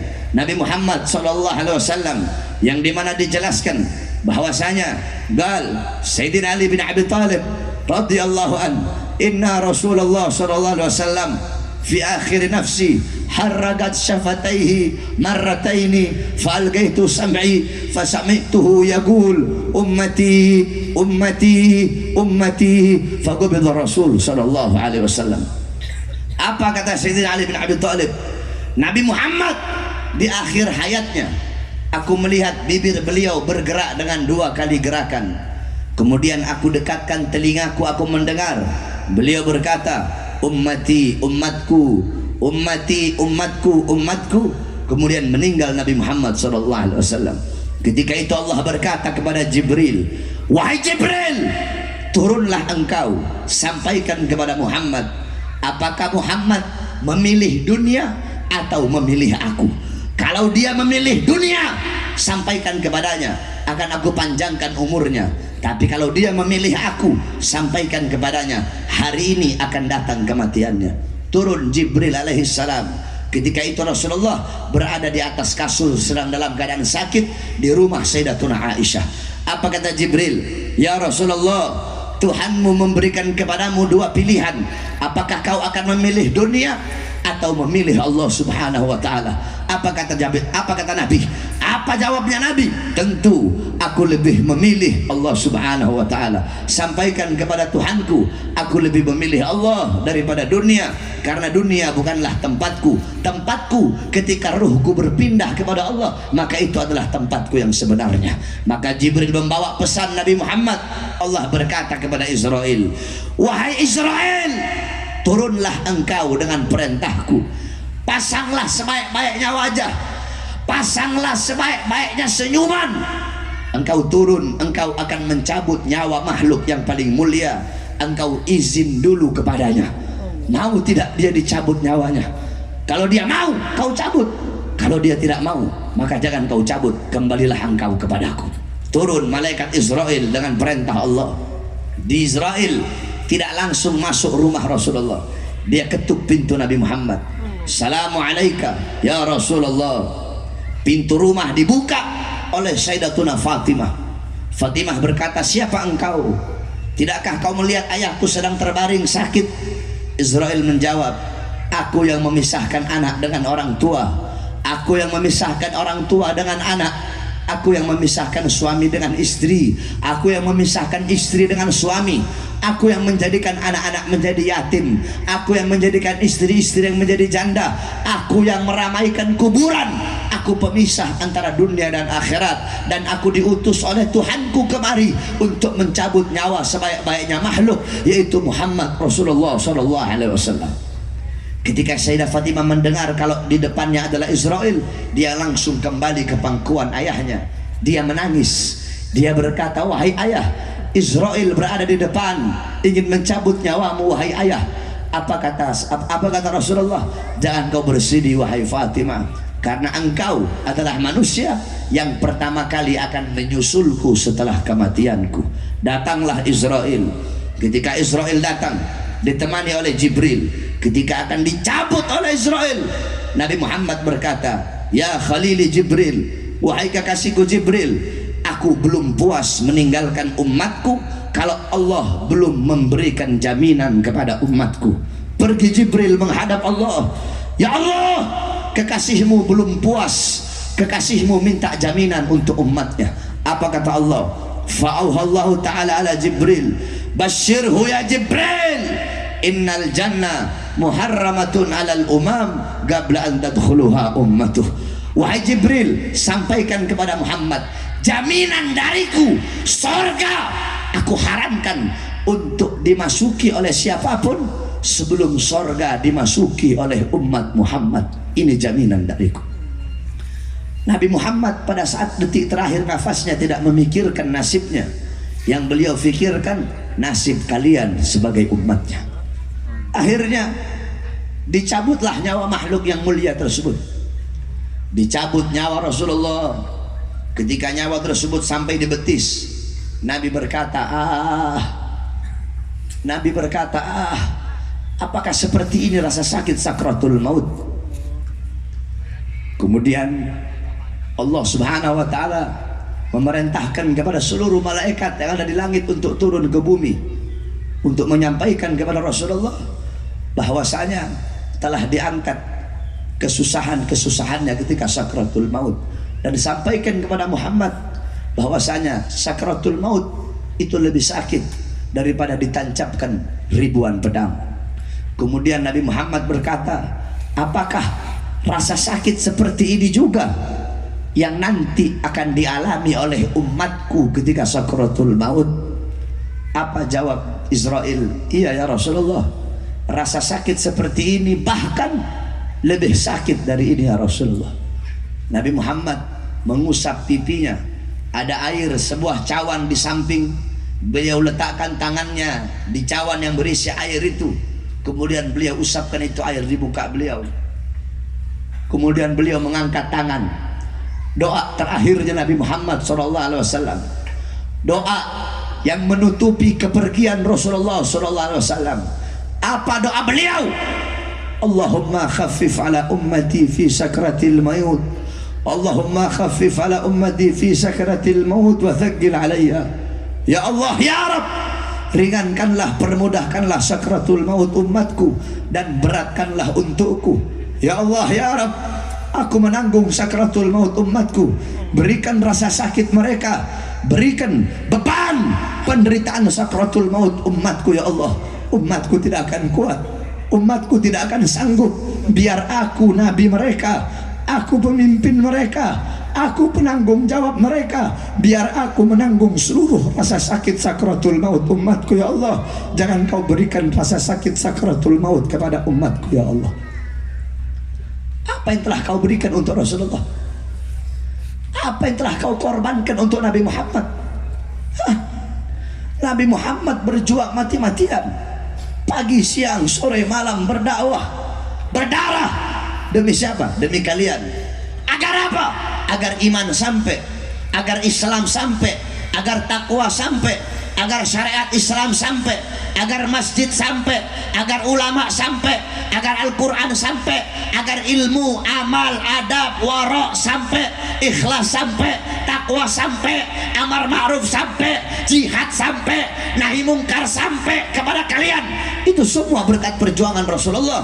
Tetapi setelah itu semua sampai, malah kalian sia-siakan, malah kalian campakkan. Kalian lebih berat kepada urusan dunia daripada urusan-urusan yang menggembirakan hati baginda Nabi besar Muhammad sallallahu alaihi wasallam. Oleh karenanya, saudara-saudaraku sekalian yang dimuliakan oleh Allah Subhanahu wa taala, dengan adanya acara Maulid yang mulia ini, maka jadilah kita umat Nabi yang bisa menggembirakan Nabi Muhammad. Dengan apa? Dengan mengikuti syariatnya, dengan taat kepada aturan-aturannya, dengan mengikuti sunnah-sunnah daripada baginda Nabi besar Muhammad. Jangan engkau jauh dari ulama, jangan engkau jauh dari orang-orang saleh. Kenapa? Karena para ulama itu adalah pewaris daripada keilmuan baginda Nabi besar Muhammad sallallahu alaihi wasallam. Nabi Muhammad tidak mewariskan harta, pangkat, jabatan, tahta, kekuasaan. Bukan itu warisannya Nabi. Warisannya Nabi adalah ilmu yang dibawa oleh para ulama. Oleh karenanya, jangan engkau jauh dari ulama, jangan engkau jauh dari orang-orang saleh. Tinggalkan perbuatan dosa, tinggalkan perbuatan maksiat.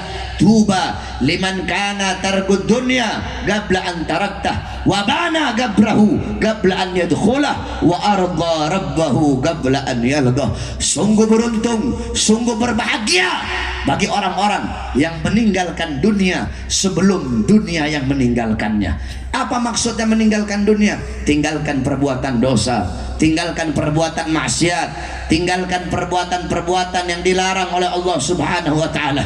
Kita orang-orang sekarang sibuk dengan urusan dunia, sibuk dengan urusan harta. Pagi, siang, sore, malam cari uang.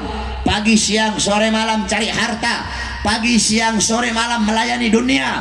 Pagi, siang, sore, malam jadi budak-budak dunia. Kamu bersungguh-sungguh mencari sesuatu yang telah dijamin oleh Allah, tetapi sorga yang belum dijamin kamu tidak sungguh-sungguh untuk mencarinya. Kebalik, urusan akhirat yang belum dijamin harusnya kita bersungguh-sungguh. Urusan dunia, rizki yang telah ditanggung oleh Allah harusnya biasa-biasa saja.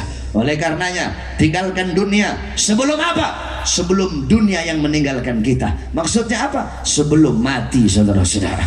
Wabana gabrahu gablan yadkhulah. Sungguh beruntung bagi orang-orang yang membangun kubur sebelum mereka memasukinya. Apa maksudnya bangun kubur? Maksudnya membangun kubur bukan berarti menggali kubur, tetapi siapkan bekal-bekal untuk kau bawa ke dalam kubur. Karena dunia tempat memanen, kubur apa? Dunia tempat menanam, kubur tempat memanen. Kalau di dunia engkau menanam sesuatu yang baik, dalam kubur engkau pun akan memanen sesuatu yang baik. Dalam kubur engkau sendiri, engkau sunyi, engkau sepi, tidak ada teman, tidak ada kekasih, tidak ada orang tua menemani anak dalam kubur, tidak ada anak menemani orang tua dalam kubur, tidak ada suami menemani istri dalam kubur, tidak ada istri menemani suami dalam kubur. Dalam kubur engkau sendiri, engkau sunyi, engkau sepi. Temanmu adalah amal-amal yang engkau tanam ketika engkau hidup di dunia. Maka siapkan bekal-bekal untuk engkau bawa ke dalam kubur. Wa arda rabbahu qabla an yalqah. Dan sungguh beruntung bagi orang-orang yang ridha kepada Tuhannya sebelum dia berjumpa dengan Tuhannya. Oleh karenanya, saudara-saudara sekalian yang dimuliakan oleh Allah Subhanahu wa taala, di tahun baru Islam ini 1440 Hijriah, kita harus menjadi orang-orang yang hijrah. Jangan sama dengan tahun kemarin. Kalau tahun kemarin dan tahun sekarang sama, tidak bertambah ketaatan, tidak bertambah kepatuhan, tidak bertambah ketakwaan, maka berarti selama 1 tahun kemarin kita tidak mendapatkan keberkahan. Sebab kenapa? Al-barakah, keberkahan itu bukan bertambah harta, bukan bertambah umur, bukan bertambah waktu. Al-barakah tuzidukum fit ta'ah. Barokah adalah bertambahnya ketaatan dan kepatuhan kepada Allah Subhanahu wa taala. Hijrahlah engkau. Sebab ketika kita berbicara tentang tahun baru Hijriah, maka tidak akan pernah bisa dilepaskan daripada hijrah Nabi Muhammad. Sebab kenapa? Sebab Hijriah, tahun Hijriah itu diambil dari kata hijrah, sebagaimana dijelaskan para ulama dalam kitab tarikh Al-Imam Ibnu Jarir At-Tabari, dalam kitab tarikh Syiarul A'lam An-Nubala karangan Al-Imam Az-Zahabi, dalam kitab tarikh Al-Bidayah wan Nihayah karangan Al-Imam Ibnu Katsir, dijelaskan dulu orang Arab jahiliyah, bahkan sampai di zaman Nabi, sampai di zaman Sayyidina Abu Bakar, sampai di zaman Khalifah Umar bin Khattab di tahun kedua menjabat sebagai khalifah, umat Islam tidak punya tahun. Jadi umat Islam itu nggak punya tahun. Mereka pakai kalender Komariah berdasarkan hitungan bulan. Mereka tahu Rajab, Sya'ban, Ramadan, Syawal, Dzulqa'dah, Dzulhijjah, Muharram, Safar, Rabiul Awal, tapi tidak ada tahun. Sehingga ketika itu penamaan tahun, mereka menamakan tahun sesuai dengan kejadian terbesar yang terjadi pada tahun tersebut. Contoh, ada namanya Amul Fil, tahun gajah. Kenapa dinamakan tahun gajah? Wasummiya amal fil li'anna malikal habasyah ja'a ilal Makkah wa kana fihi filun adim lihadmil Ka'bah. dinamakan tahun gajah karena pada tahun tersebut Raja Habasyah datang ke Mekah menghancurkan Ka'bah membawa pasukan gajah yang besar. Sepanjang tahun kejadian terbesar adalah datangnya pasukan gajah, makanya tahun tersebut dinamakan tahun gajah. Ada namanya Sanatul Izni, tahun izin. Kenapa dinamakan tahun izin? Karena pada tahun tersebut Nabi Muhammad diizinkan untuk hijrah. Ada namanya Sanatul Amri, tahun perintah. Kenapa dinamakan tahun perintah? Karena pada tahun tersebut Nabi Muhammad diperintahkan untuk memerangi orang-orang musyrik. Ada namanya Sanah Tajdidul Ka'bah, tahun renovasi Ka'bah. Kenapa dinamakan tahun renovasi Ka'bah? Karena kejadian terbesar sepanjang tahun itu Mekah banjir sehingga Ka'bah ada beberapa bagiannya yang rusak, kemudian diperbaharui dan diperbaiki. Begitu terus setiap tahun dengan nama yang berbeda-beda. Sanatul Zilzal, Sanatul Zalazil, Sanatul Tamhis, terus sampai di zaman Khalifah Umar bin Khattab. Ketika Khalifah Umar bin Khattab menjabat sebagai khalifah di tahun kedua, ketika itu beliau menulis surat kepada Abu Musa al-Ash'ari yang isi suratnya, innahu yu'tina min amiril mu'minin kitaban maktubun fihi Sya'ban wa lam nadri ayu syai'in na'mal huwa Sya'banul madi, Sya'banul an atau Sya'ban istiqbal. Kata-kata apa dalam kitab beliau Abu Musa al-Ash'ari berkata, sesungguhnya didatangkan kepada kami sebuah tulisan yang berasal dari Amirul Mukminin Umar bin Khattab. Dalam tulisan tersebut, dalam surat tersebut tertulis bulannya bulan Sya'ban, tapi kami tidak tahu apa yang harus kami lakukan. Apakah Sya'ban tahun kemarin, Sya'ban tahun sekarang, atau Sya'ban tahun depan? Karena tidak ada tahunnya ketika itu, hanya tulis Sya'ban, nggak tahu Sya'ban tahun kemarin, Sya'ban tahun sekarang, atau Sya'ban tahun depan. Ketika Sayyidina Umar mendengar tersebut, beliau berkata apa? Do'u linnas syai'an li'arifunahu. Letakkan bagi manusia sesuatu yang dimana dengan sesuatu itu manusia bisa mengenal. Maksudnya apa? Bikin kalender, bikin tahun buat umat Islam. Fa istasyara Umar ma'al ashab. Kemudian Sayyidina Umar bin Khattab bermusyawarah dengan para sahabat. Ketika beliau bermusyawarah, ada sahabat yang usul, tetapkan tahun umat Islam mulai dari lahirnya Nabi Muhammad. Ada lagi yang usul, tetapkan tahun umat Islam mulai dari wafatnya Nabi Muhammad. Ada lagi yang usul, tetapkan tahun umat Islam mulai dari Nabi Muhammad diangkat menjadi nabi. Dari sekian banyak usulan, usulan yang diterima adalah usulan Sayyidina Ali bin Abi Thalib. Apa usulan beliau? Usulan beliau, tetapkan tahun bagi umat Islam mulai dari kita meninggalkan negeri berhala. Maksudnya apa? Maksudnya mulai dari hijrah, yaitu hijrah dari Makkah ke Madinah. Maka ditetapkanlah tahun Hijriyah, diambil dari hijrahnya baginda Nabi besar Muhammad SAW. Itu adalah asal usul peletakan dan penamaan daripada tahun Hijriyah. Makanya ketika berbicara tentang tahun baru Islam, tidak bisa dilepaskan daripada hijrahnya Nabi Muhammad SAW. Pertanyaannya, apa itu hijrah? Hijrah, para ulama berbeda pendapat tentang hijrah. Al-Imam Suyuti beliau berkata al-hijrah intiqal an syai' ila syai'. Al-Imam Qurtubi berkata al-hijrah intiqal min mawdi' ila mawdi' wa qasdu tarkil awal itharan litsani. Al-Imam Mujahid berkata al-hijrah tarku diyarahum in khafal fitnah wal i'tidari fi dzatillah. Terlalu panjang kalau saya mau jelaskan dan saya artikan. Intinya saja, sebenar-benarnya makna hijrah adalah yang disampaikan oleh baginda Nabi besar Muhammad sallallahu alaihi wasallam. Apa hijrah menurut Nabi? Al-muhajir man hajara ila manahallahu anhu. Orang-orang yang berhijrah adalah orang-orang yang meninggalkan apa-apa yang dilarang oleh Allah Subhanahu wa taala, meninggalkan perbuatan dosa, meninggalkan perbuatan maksiat. Allah larang mabuk, kamu tidak mabuk, kamu tinggalkan mabuk, berarti kamu orang yang berhijrah. Allah larang zina, kamu tinggalkan zina, berarti kamu orang yang berhijrah. Allah larang makan riba, kamu tidak makan riba, maka kamu orang yang berhijrah. Allah larang korupsi, Allah larang mencuri, Allah larang terima menyuap atau menerima suap, kamu tidak terima itu, kamu tidak melakukan itu, maka kamu orang yang berhijrah. Setiap orang yang meninggalkan perbuatan dosa, maka orang tersebut disebut orang yang berhijrah kepada Allah Subhanahu wa taala. taala. Makanya di tahun baru Islam 1440 Hijriah ini, ayo kita hijrah. Hijrah dari apa? Hijrah dari kebodohan menuju kepintaran. Hijrah dari apa? Dari keterpurukan menuju kebangkitan. Hijrah dari apa? Dari malas ibadah menuju giat dan rajin beribadah kepada Allah. Hijrah dari apa? Hijrah dari perbuatan maksiat menuju perbuatan taat. Hijrah dari apa? Hijrah dari perbuatan dosa menuju pintu pengampunan dan taubat. Hijrah dari apa? Hijrah dari presiden lama menuju 2019 ganti presiden.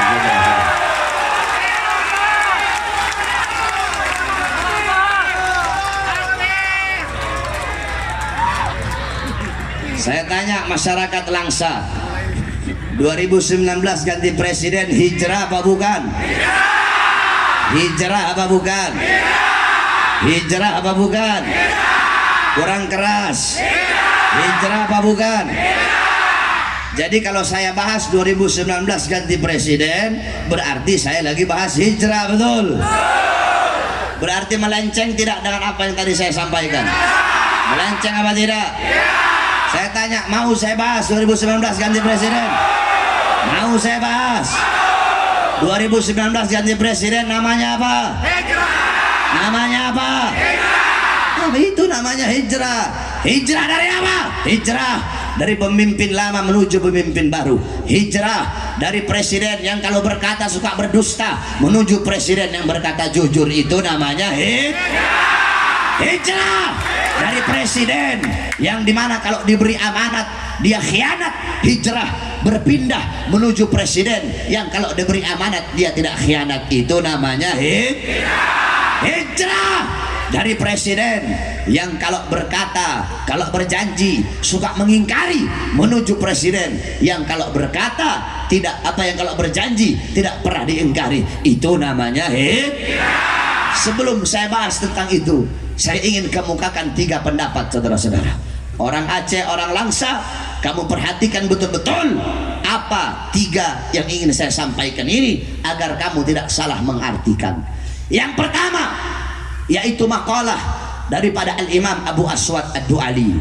Masyarakat Langsa tahu siapa Abu Aswad Ad-Du'ali? Siapa? Abu Aswad Ad-Du'ali itu pengarang ilmu nahwu. Al-Imam Abu Aswad Ad-Du'ali, beliau pernah berkata, apa kata beliau? Al-muluk hukamun 'alan nas. Para raja, para penguasa, para pemerintah, polisi, tentara, RT, RW, lurah, camat, bupati, wali kota, gubernur, menteri, presiden, mereka yang mengatur negara, mengatur masyarakat, mengatur rakyat. Terus siapa yang mengatur mereka? Al ulama hukamun 'alal muluk. Para ulama, para ustadz, para kiai, para tuan-tuan guru, mereka lah yang bisa mengatur para pemerintah dan para penguasa, saudara-saudara. Jadi yang namanya kiai, yang namanya ulama itu ngatur pemerintah, bukan ulamanya diatur sama pejabat, saudara-saudara. Yang namanya tuan guru itu, yang namanya kiai itu ngatur pejabat, bukan diatur sama pejabat. Yang namanya kiai ngatur presiden, bukan diatur sama presiden, bukan. Sampai-sampai dijelaskan khiyarul muluk alladzina ya'tunal ulama. Sebaik-baik raja, sebaik-baik penguasa adalah para raja, para penguasa yang mendatangi para ulama. Sebaliknya, wasyirarul ulama, seburuk-buruknya ulama, sebejat-bejatnya ulama, alladzina ya'tunal umara, adalah para ulama yang mendatangi para penguasa. Ulama yang mendatangi pejabat bihaqi yatlubud dunya, dengan tujuan mencari dunia, cari harta, cari pangkat, cari jabatan, cari kursi, cari kekuasaan. Mereka yang seharusnya masuk dalam pemerintahan untuk menasehati para ulama, untuk menasehati para pemerintah, untuk menasehati para kiai, untuk menasehati para presiden, untuk menasehati para pemerintah, tetapi mereka masuk ke dalam lingkungan tersebut malah ikut-ikutan kotor, malah ikut-ikutan sebagaimana mereka alladzi yaj'alu ilmahu tabi'an li ra'yil muluk. Mereka para ulama yang menjadikan ilmunya untuk mengikuti kemauan para penguasa. Penguasa bilang A, mereka akan cari-cari dalil, padahal mereka tahu ini A salah, A ini salah, tetapi mereka akan cari dalil. Untuk apa? Untuk membenarkan yang salah daripada penguasa, untuk menghalalkan yang haram daripada yang salah tersebut, untuk menghakkan yang batil daripada penguasa tersebut. Oleh karenanya, intinya besok pada 2019 hanya ada dua pilihan, saudara-saudara. Yang pertama yaitu kiai pilihan presiden, ulama pilihannya presiden. Yang kedua, presiden pilihannya ulama. Saya tanya masyarakat Langsa, yang satu ulama pilihan presiden, yang kedua presiden pilihannya ulama. Saya tanya, jawab yang jujur, mana yang lebih baik, satu apa dua? Satu apa dua? Mana yang lebih bagus, satu apa dua? Satu apa dua? Satu adalah ulama pilihan presiden, dua adalah presiden pilihan ulama. Mana yang harus dipilih, satu apa dua? Satu apa dua? Satu apa dua? Satu apa dua? Saudara-saudara, suara-suara kalian yang akan menentukan besok baik buruknya Indonesia.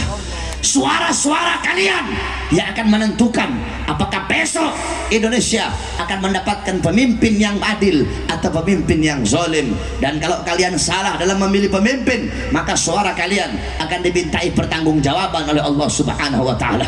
Oleh karenanya, saudara-saudara sekalian, jikalau kalian semua ingin Indonesia menjadi negara yang baik, negara yang jaya, negara yang makmur, negara yang sejahtera, sejahtera rakyatnya, sejahtera bangsanya, sejahtera ekonominya. Jikalau kalian ingin Indonesia menjadi negara yang tidak menyerahkan sejengkal tanahnya pun kepada negara-negara asing, menjadi negara yang dimana tidak membiarkan perusahaan-perusahaan asing merampok, mencuri kekayaan alamnya. Kalau kalian ingin negara Indonesia menjadi negara yang tidak tunduk kepada Amerika, tidak tunduk kepada Cina, menjadi negara yang merdeka dari sambilan naga, menjadi negara yang disegani oleh negara-negara asing. Jikalau kalian ingin Indonesia menjadi negara yang menjunjung tinggi nilai-nilai Islam, menjunjung tinggi ayat suci di atas ayat konstitusi, jikalau kalian ingin Indonesia ke depan menjadi negara yang melindungi seluruh agama, Islamnya, Kristennya, Hindunya, Budanya, menjadi negara yang melindungi seluruh suku, bangsa dan rakyatnya, menjadi negara yang memperlakukan seluruh agama, suku, budaya yang ada di Indonesia dengan seadil-adilnya, hukumnya tajam di atas dan tajam di bawah. Jikalau engkau ingin Indonesia menjadi negara yang dimana baldatun thayyibatun wa rabbun ghafur, kalau ini yang kalian inginkan, maka tidak ada jalan lain, tidak ada cara lain.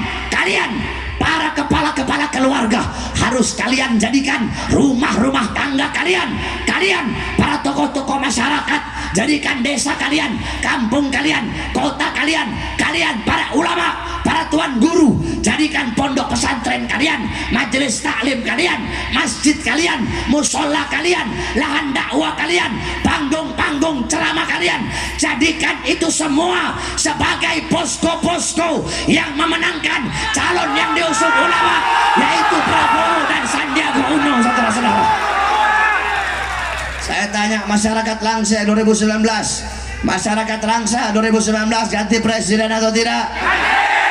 Ganti presiden atau tidak? Ganti presiden atau tidak? Ganti presiden atau tidak? Masyarakat Langsa kurang keras. Ganti atau tidak? Ganti atau tidak? Loh Beb, kenapa ya? Presiden pendusta, presiden pembohong, presiden pemberi janji palsu, presiden pengkhianat, presiden kacung-kacung asing, presiden kacung partai, presiden yang hidup senang, hidup kenyang di saat rakyat susah, di saat rakyat kelaparan, di saat rakyat menderita, di saat rakyat pengangguran. Presiden seperti itu harus diganti dengan presiden yang lebih baik, saudara-saudara. Allahu Akbar, Allahu Akbar, Allahu Akbar. Saudara-saudara, sebelum jadi presiden keluar masuk gorong-gorong, sebelum jadi presiden naik turun becak, sebelum jadi presiden keluar masuk pasar, sebelum jadi presiden berkata, oh saya kalau ada yang demo silahkan, nanti saya suruh masuk ke istana, saya ajak makan bareng.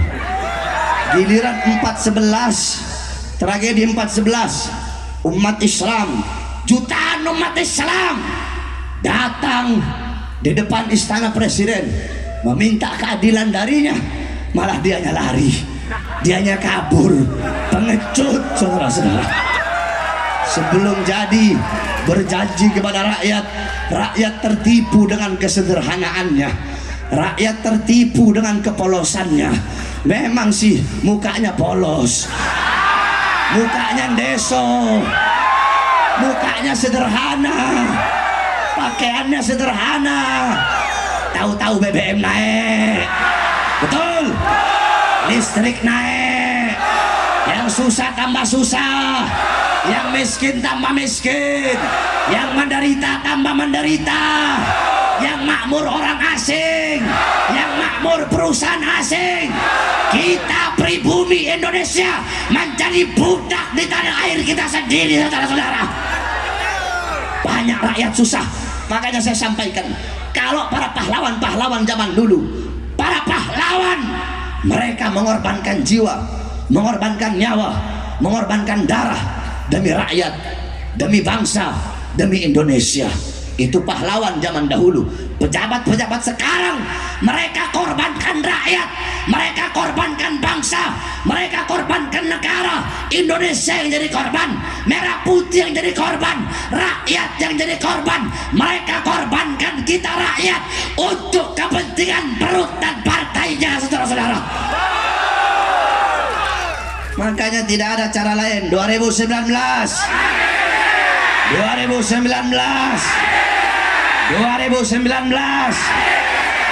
tanya masyarakat Aceh, khususnya masyarakat Langsa, 2019 mau pilih Jokowi apa tidak? Tidak.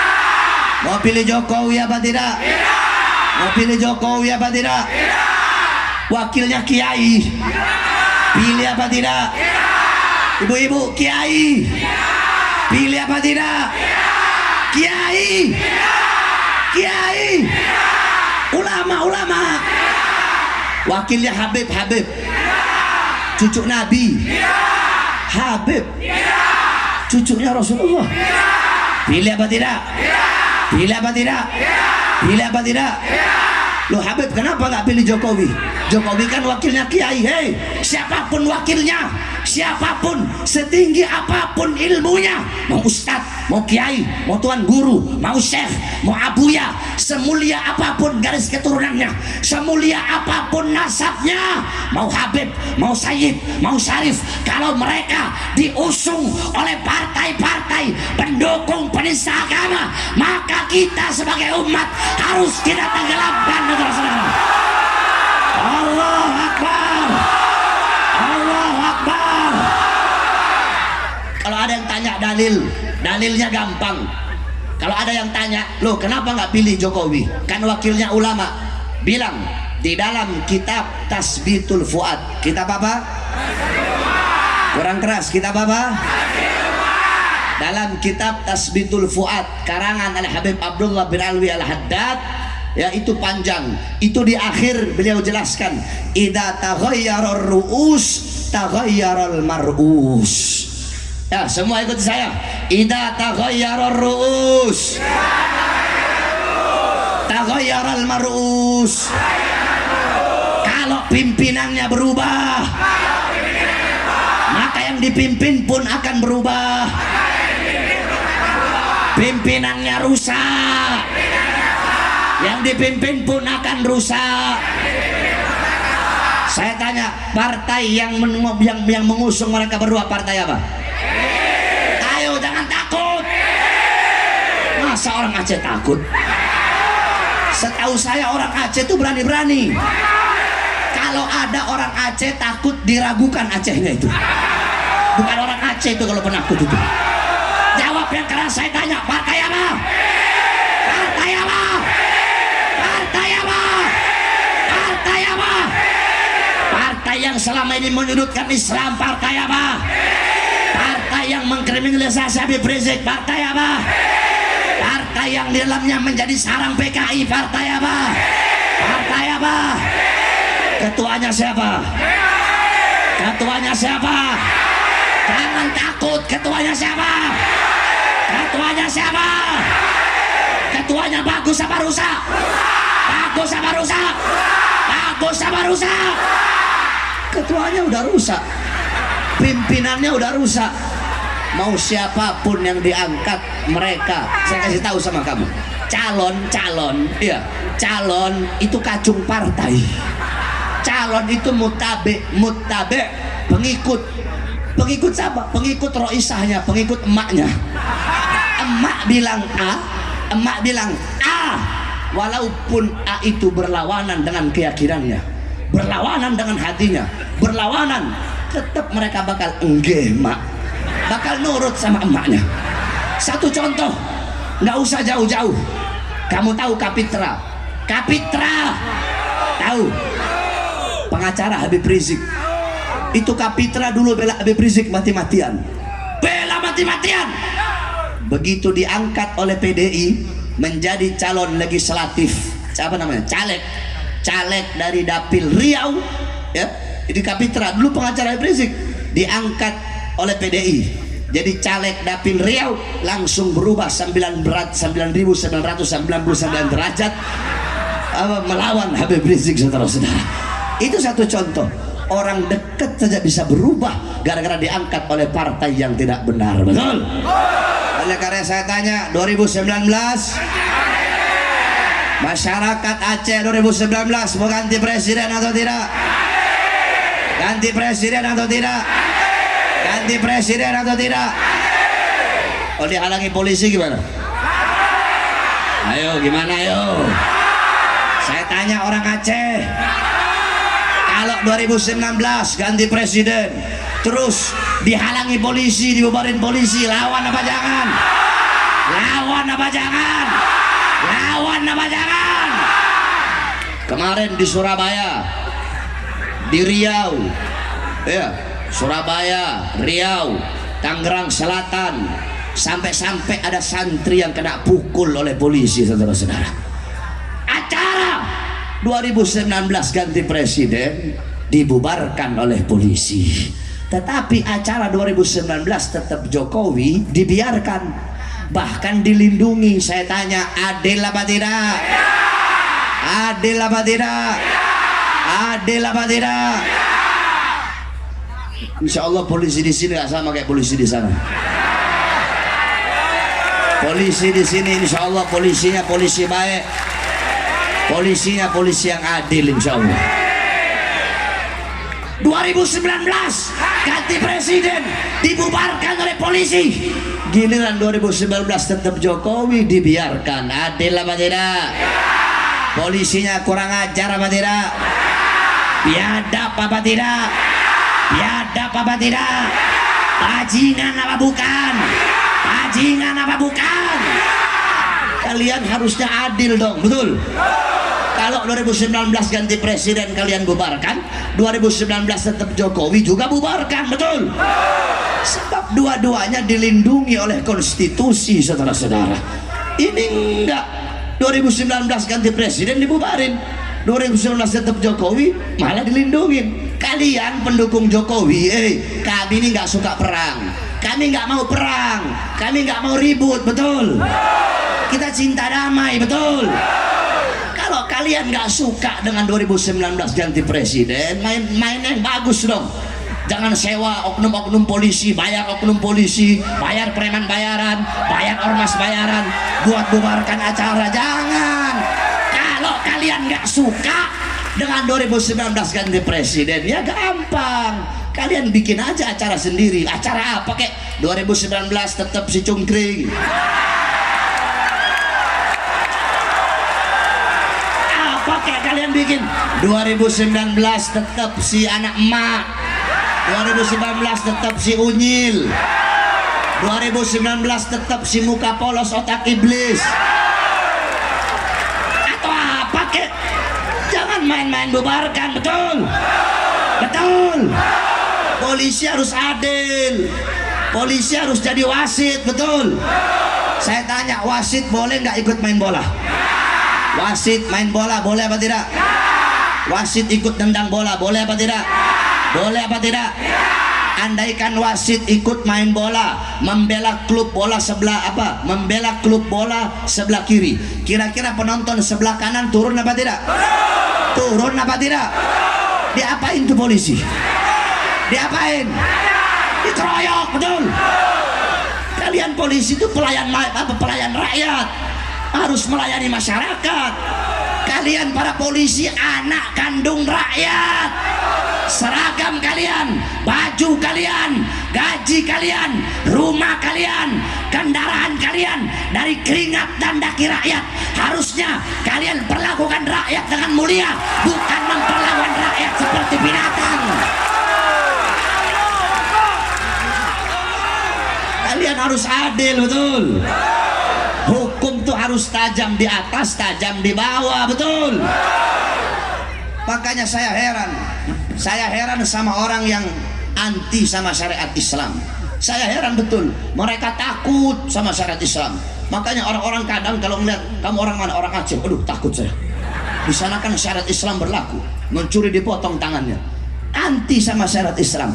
Padahal saya kasih tahu sama kamu bagaimana rahmatnya syariat Islam. Sayyidina Umar bin Khattab ketika beliau menjabat sebagai khalifah, ketika beliau menjabat sebagai khalifah, ini ada dalam kitab Syiarul Alam An-Nubala karangan Imam Az-Zahabi. Ketika beliau jadi khalifah, itu Amr bin As adalah gubernur Mesir ketika itu. Nah, di Mesir tuh banyak orang-orang Kristen. Nah, ketika itu Amr bin As mau bikin masjid. Ketika Amr bin As mau bikin masjid, tiba-tiba ada rumahnya orang Yahudi. Amr bin As bawa uang, Yahudi, saya mau beli kamu punya rumah karena mau dibangun masjid. Katanya Yahudi, ini satu-satunya rumah peninggalan orang tuaku, tidak akan saya jual berapapun kamu mau bayar. Marah Amr bin As. Kata Amr bin As apa? Hancurin rumahnya, bangun masjid. Ini Yahudi pergi ke Madinah, ngadu sama Khalifah Umar bin Khattab. Kata Khalifah Umar bin Khattab, ada apa? Katanya Yahudi, wahai Khalifah, aku rakyatmu, aku adalah seorang Yahudi, tetapi aku adalah rakyatmu. Gubernur Amr bin As, dia merobohkan rumahku untuk dibikin masjid. Aku minta keadilan darimu, wahai Khalifah Umar bin Khattab. Marah Sayyidina Umar. Akhirnya Sayyidina Umar ambil tulang onta. Dia ambil tulang onta, kemudian dia ambil pedangnya. Dia ambil pedang, dia bikin kayak huruf alif. Dia garis itu tulang onta kayak huruf alif. Terus di bawahnya dibikin garis melintang kayak kasro gitu, kayak melintang. Ini kasih kepada Amr bin As. Ini Yahudi bawa ini tulang onta tadi ke Amr bin As. Ketika dibawa, wahai Amr bin As, ini ada titipan dari Khalifah Umar bin Khattab. Ketika dilihat, kaget Amr bin As. Kata ini Yahudi, aku tidak pernah melihat engkau setakut ini, wahai Amr bin As. Kata Amr bin As, ya, ini teguran dari Khalifah Umar bin Khattab. Terus maksudnya apa? Bahwasanya tulang ini, artinya ini tulang, aku nantinya bakal mati, maka janganlah aku bangga dengan pangkat dan jabatanku.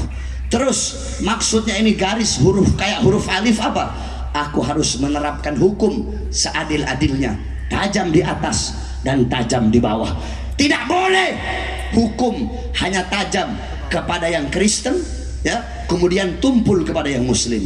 Sebaliknya, tidak boleh hukum hanya tajam kepada yang Muslim terus tumpul kepada yang Kristen. Hukum harus adil, tajam di atas, tajam di bawah. Terus maksudnya kasroh ini apa? Apa maksudnya garis melintang ini apa?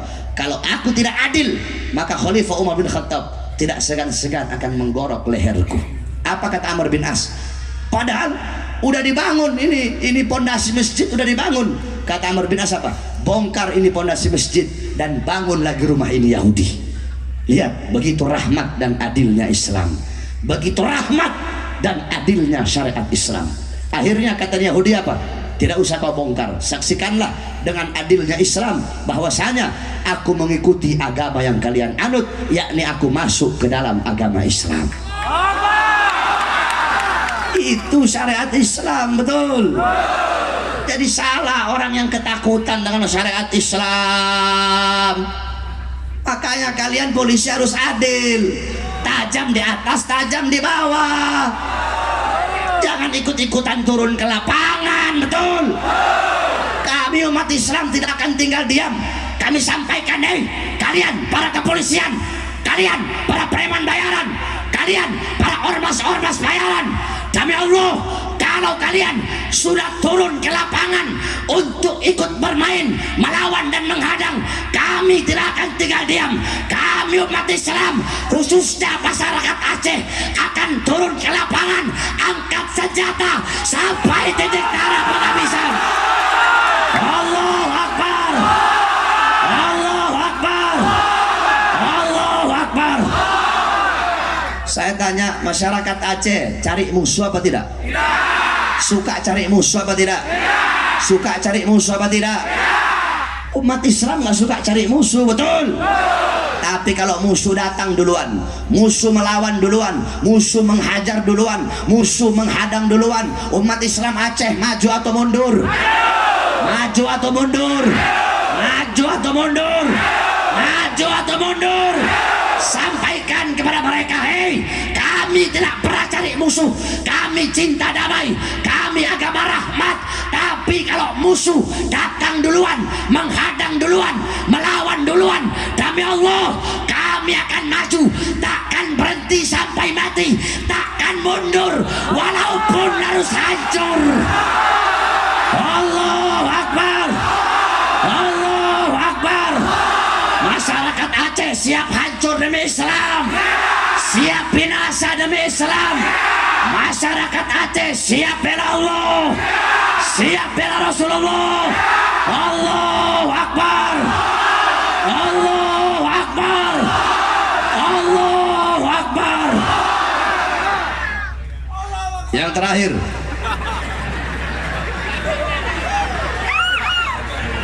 sebelum saya tutup, saudara-saudara,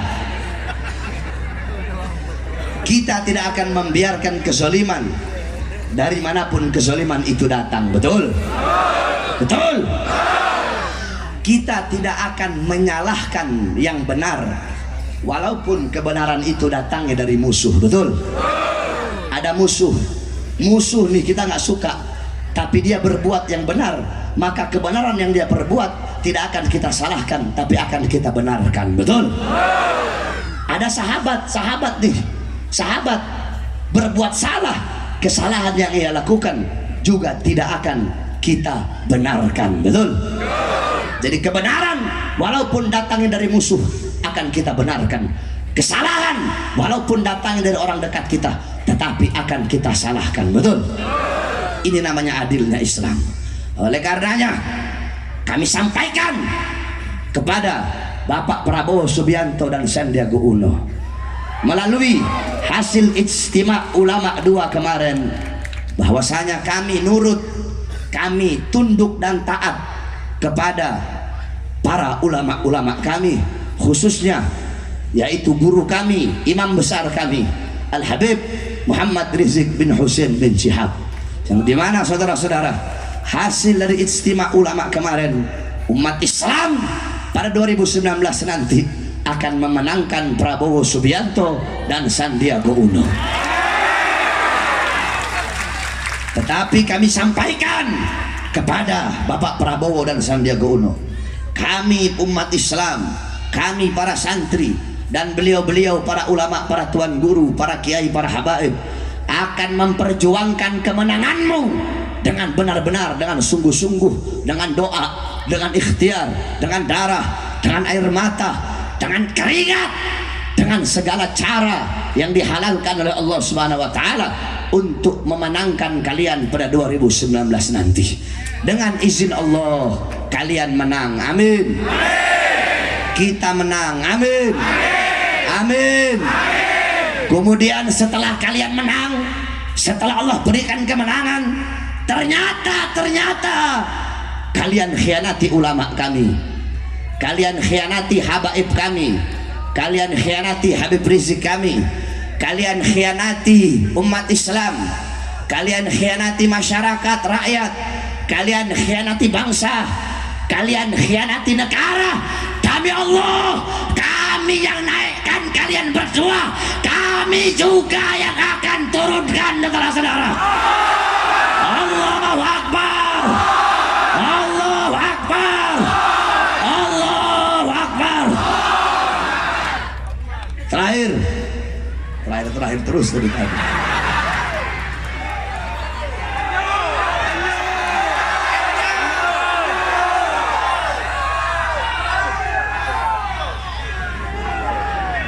Masyarakat Langsa yang saya muliakan, saya ini sebenarnya tidak bisa hadir.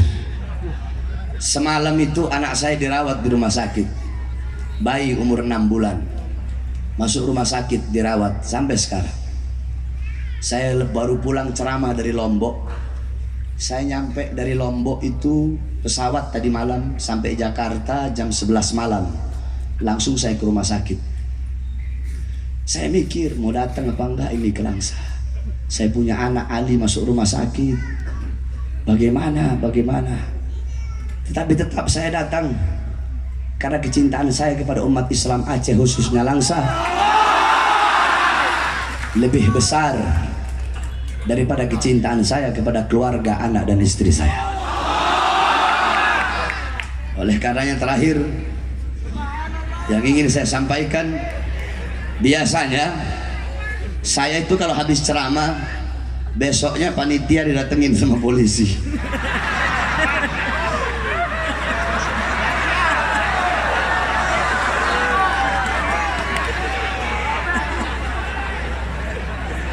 Biasanya begitu Pak Wali. Kalau di Jakarta itu Pak Wali, panitia itu saya habis ceramah udah besok dipanggil ke kantor polisi mereka. Makanya saya mau bilang duluan, sebab kadang malah ada, perhatikan, malah ada panitia, kamu yang ceramah siapa? Habib Bahar. Aduh, kenapa kamu undang itu Habib radikal itu Habib teroris itu. Nih, kalau kamu mau undang, tanda tangan dulu, ada syarat-syarat. Habib Bahar nggak boleh bahas presiden, nggak boleh hina Jokowi, nggak boleh hina Mak Banteng,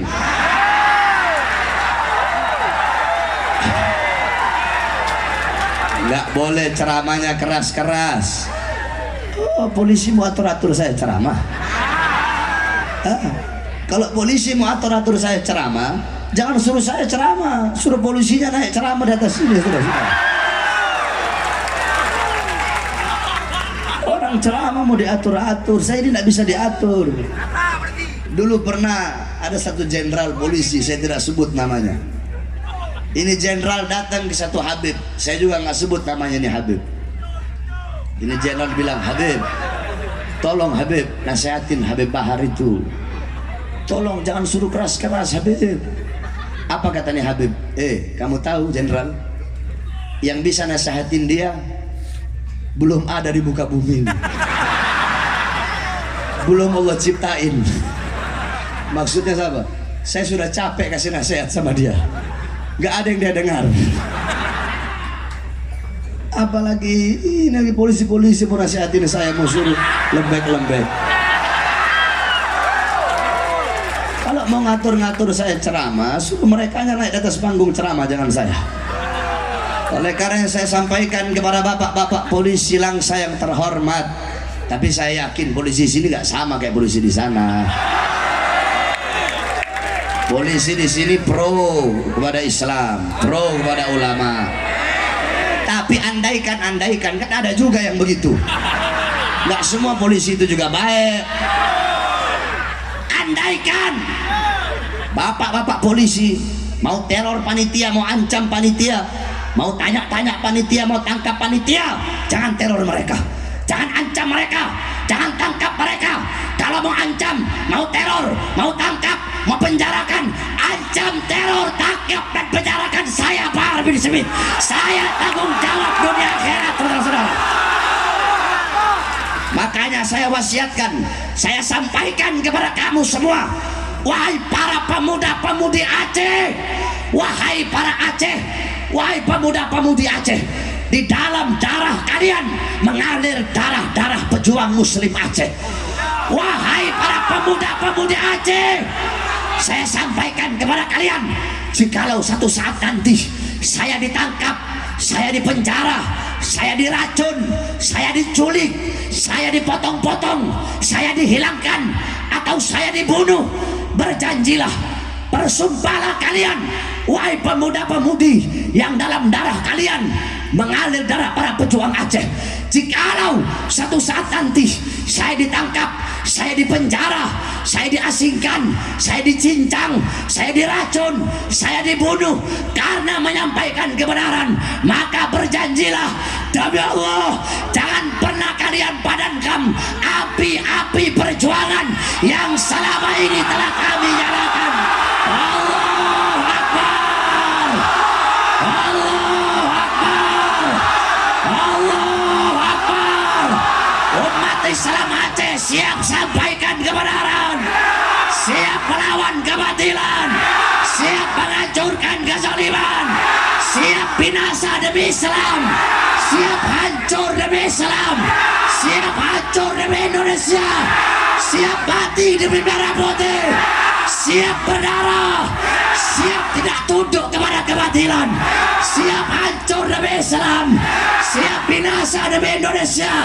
Allahu Akbar, Allahu Akbar, Allahu Akbar. Hidup Islam, hidup Islam, Indonesia merdeka, merdeka, merdeka. Hidup Aceh Nanggrosalam, hidup Aceh, hidup Aceh. Allahu Akbar, Allahu Akbar, Allahu Akbar. Mudah-mudahan Allah berikan pada umat Islam, Allah berikan Indonesia pemimpin yang adil, pemimpin yang baik, yang taat, yang patuh kepada Allah. Allah menangkan presiden pilihan ulama, Allah menangkan Prabowo Sandi pada 2019. Amin ya rabbal alamin. Allahumma inna nas'aluka khairal as'alah wa khairal du'a wa khairal najah wa khairal amal wa khairal hayat wa khairal mamat wa thabbitna wa dzakil mawadana wa haqiq imana wa anta maulana fansur 'alal qaumil kafirin, fansur 'alal qaumil zalimin wa 'alal qaumil munafiqin wal fasikin wal fajirin. Ya Rabbana syarifna wa karrimna bi ru'yati sayyidina al-Mustafa wa sallallahu ala sayyidina Muhammad wa ala alihi wa sahbihi wa barik wa sallam. Alhamdulillahi rabbil alamin.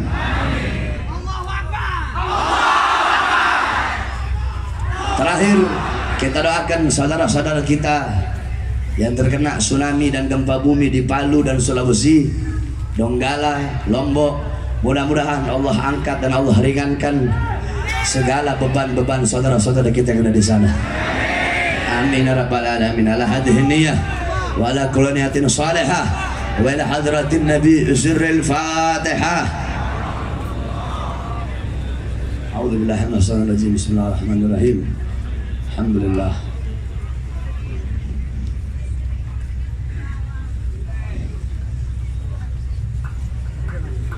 Saya mau nanya sama orang-orang sini, Lamno itu jauh dari sini Lamno. Katanya perempuannya cantik-cantik di Lamno. Matanya biru-biru katanya. Ada di sini yang matanya biru. Kalau ada saya mau nikahin itu. Ini saja dapat saya sampaikan, kurang lebihnya mohon maaf. Walafu minkum. Wassalamualaikum warahmatullahi wabarakatuh.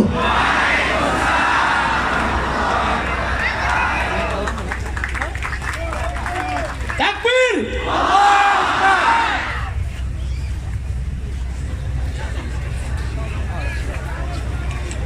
Bapak Wali Kota Langsa yang terhormat, hadirin yang kami muliakan.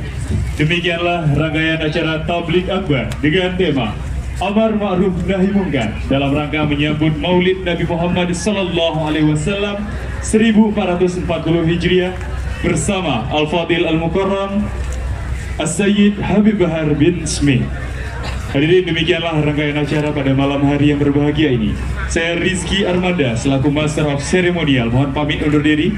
Terima kasih atas segala perhatian. Mohon maaf atas segala kekurangan. Wabillahi taufiq wal hidayah. Wassalamualaikum warahmatullahi wabarakatuh. Ya Rasulullah, salamun alaik, ya Rafi'a syani wa daraji.